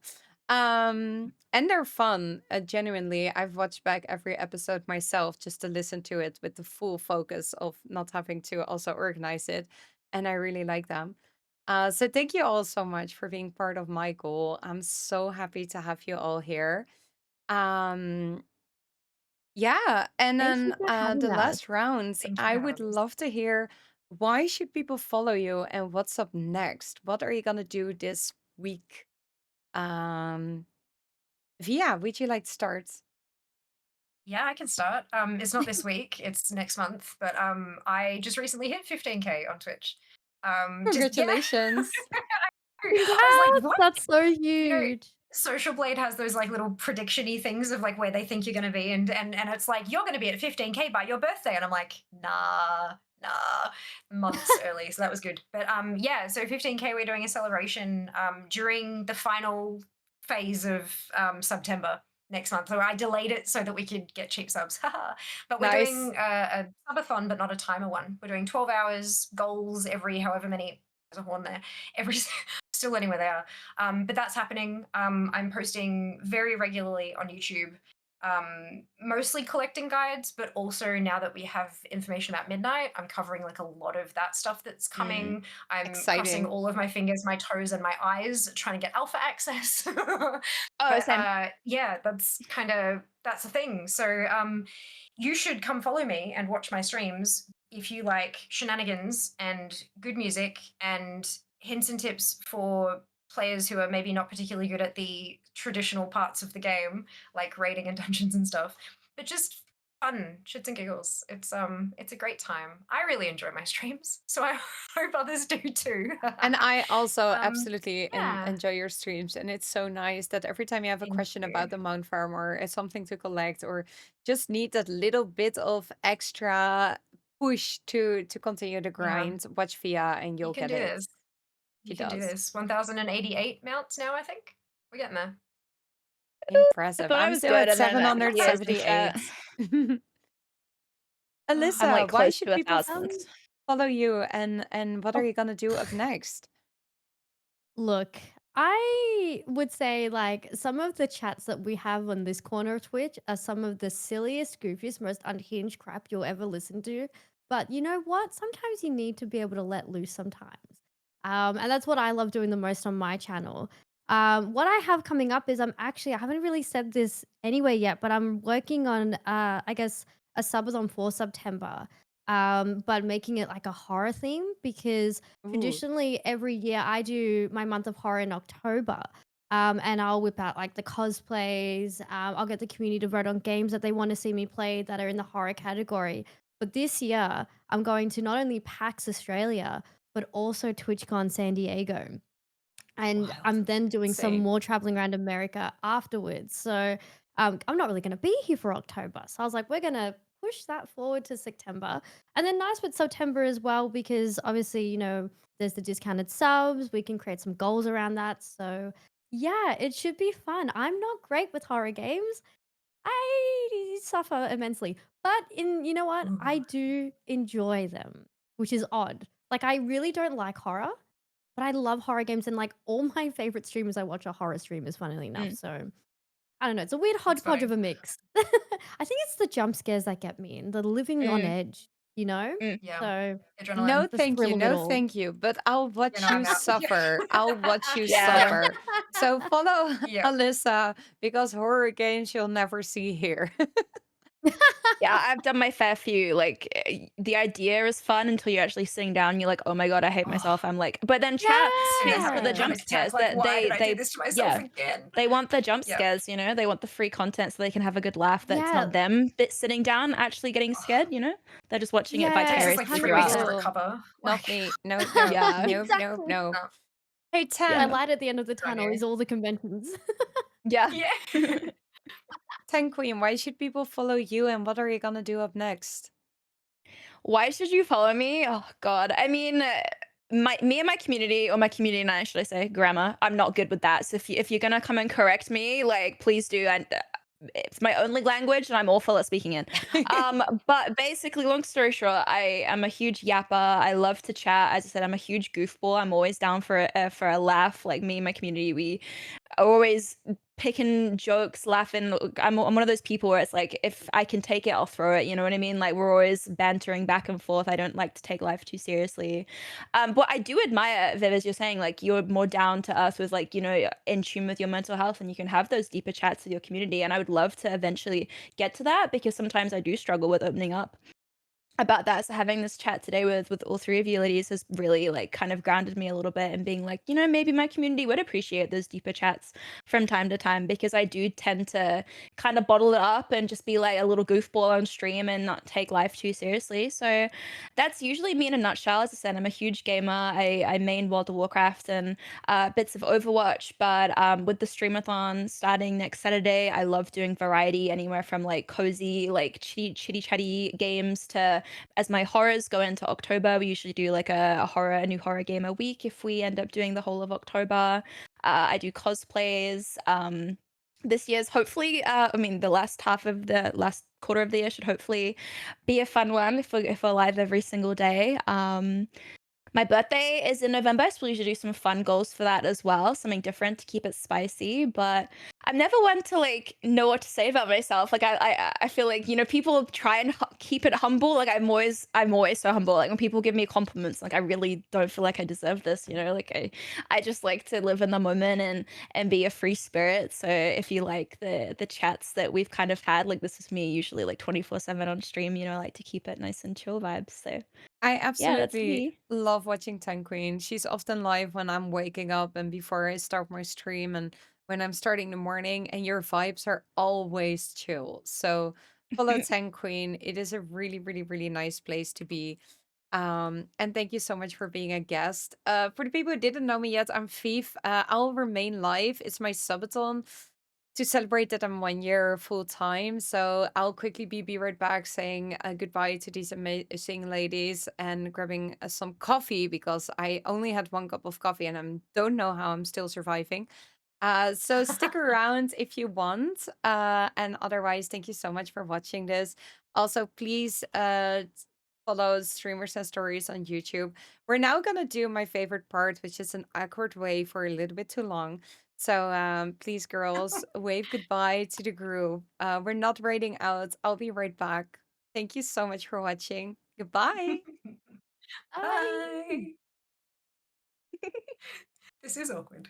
I know, I know. Just I a love little that you broke longer. out. It's just like I'm just like It's perfect. Bye. jazz hands, everyone.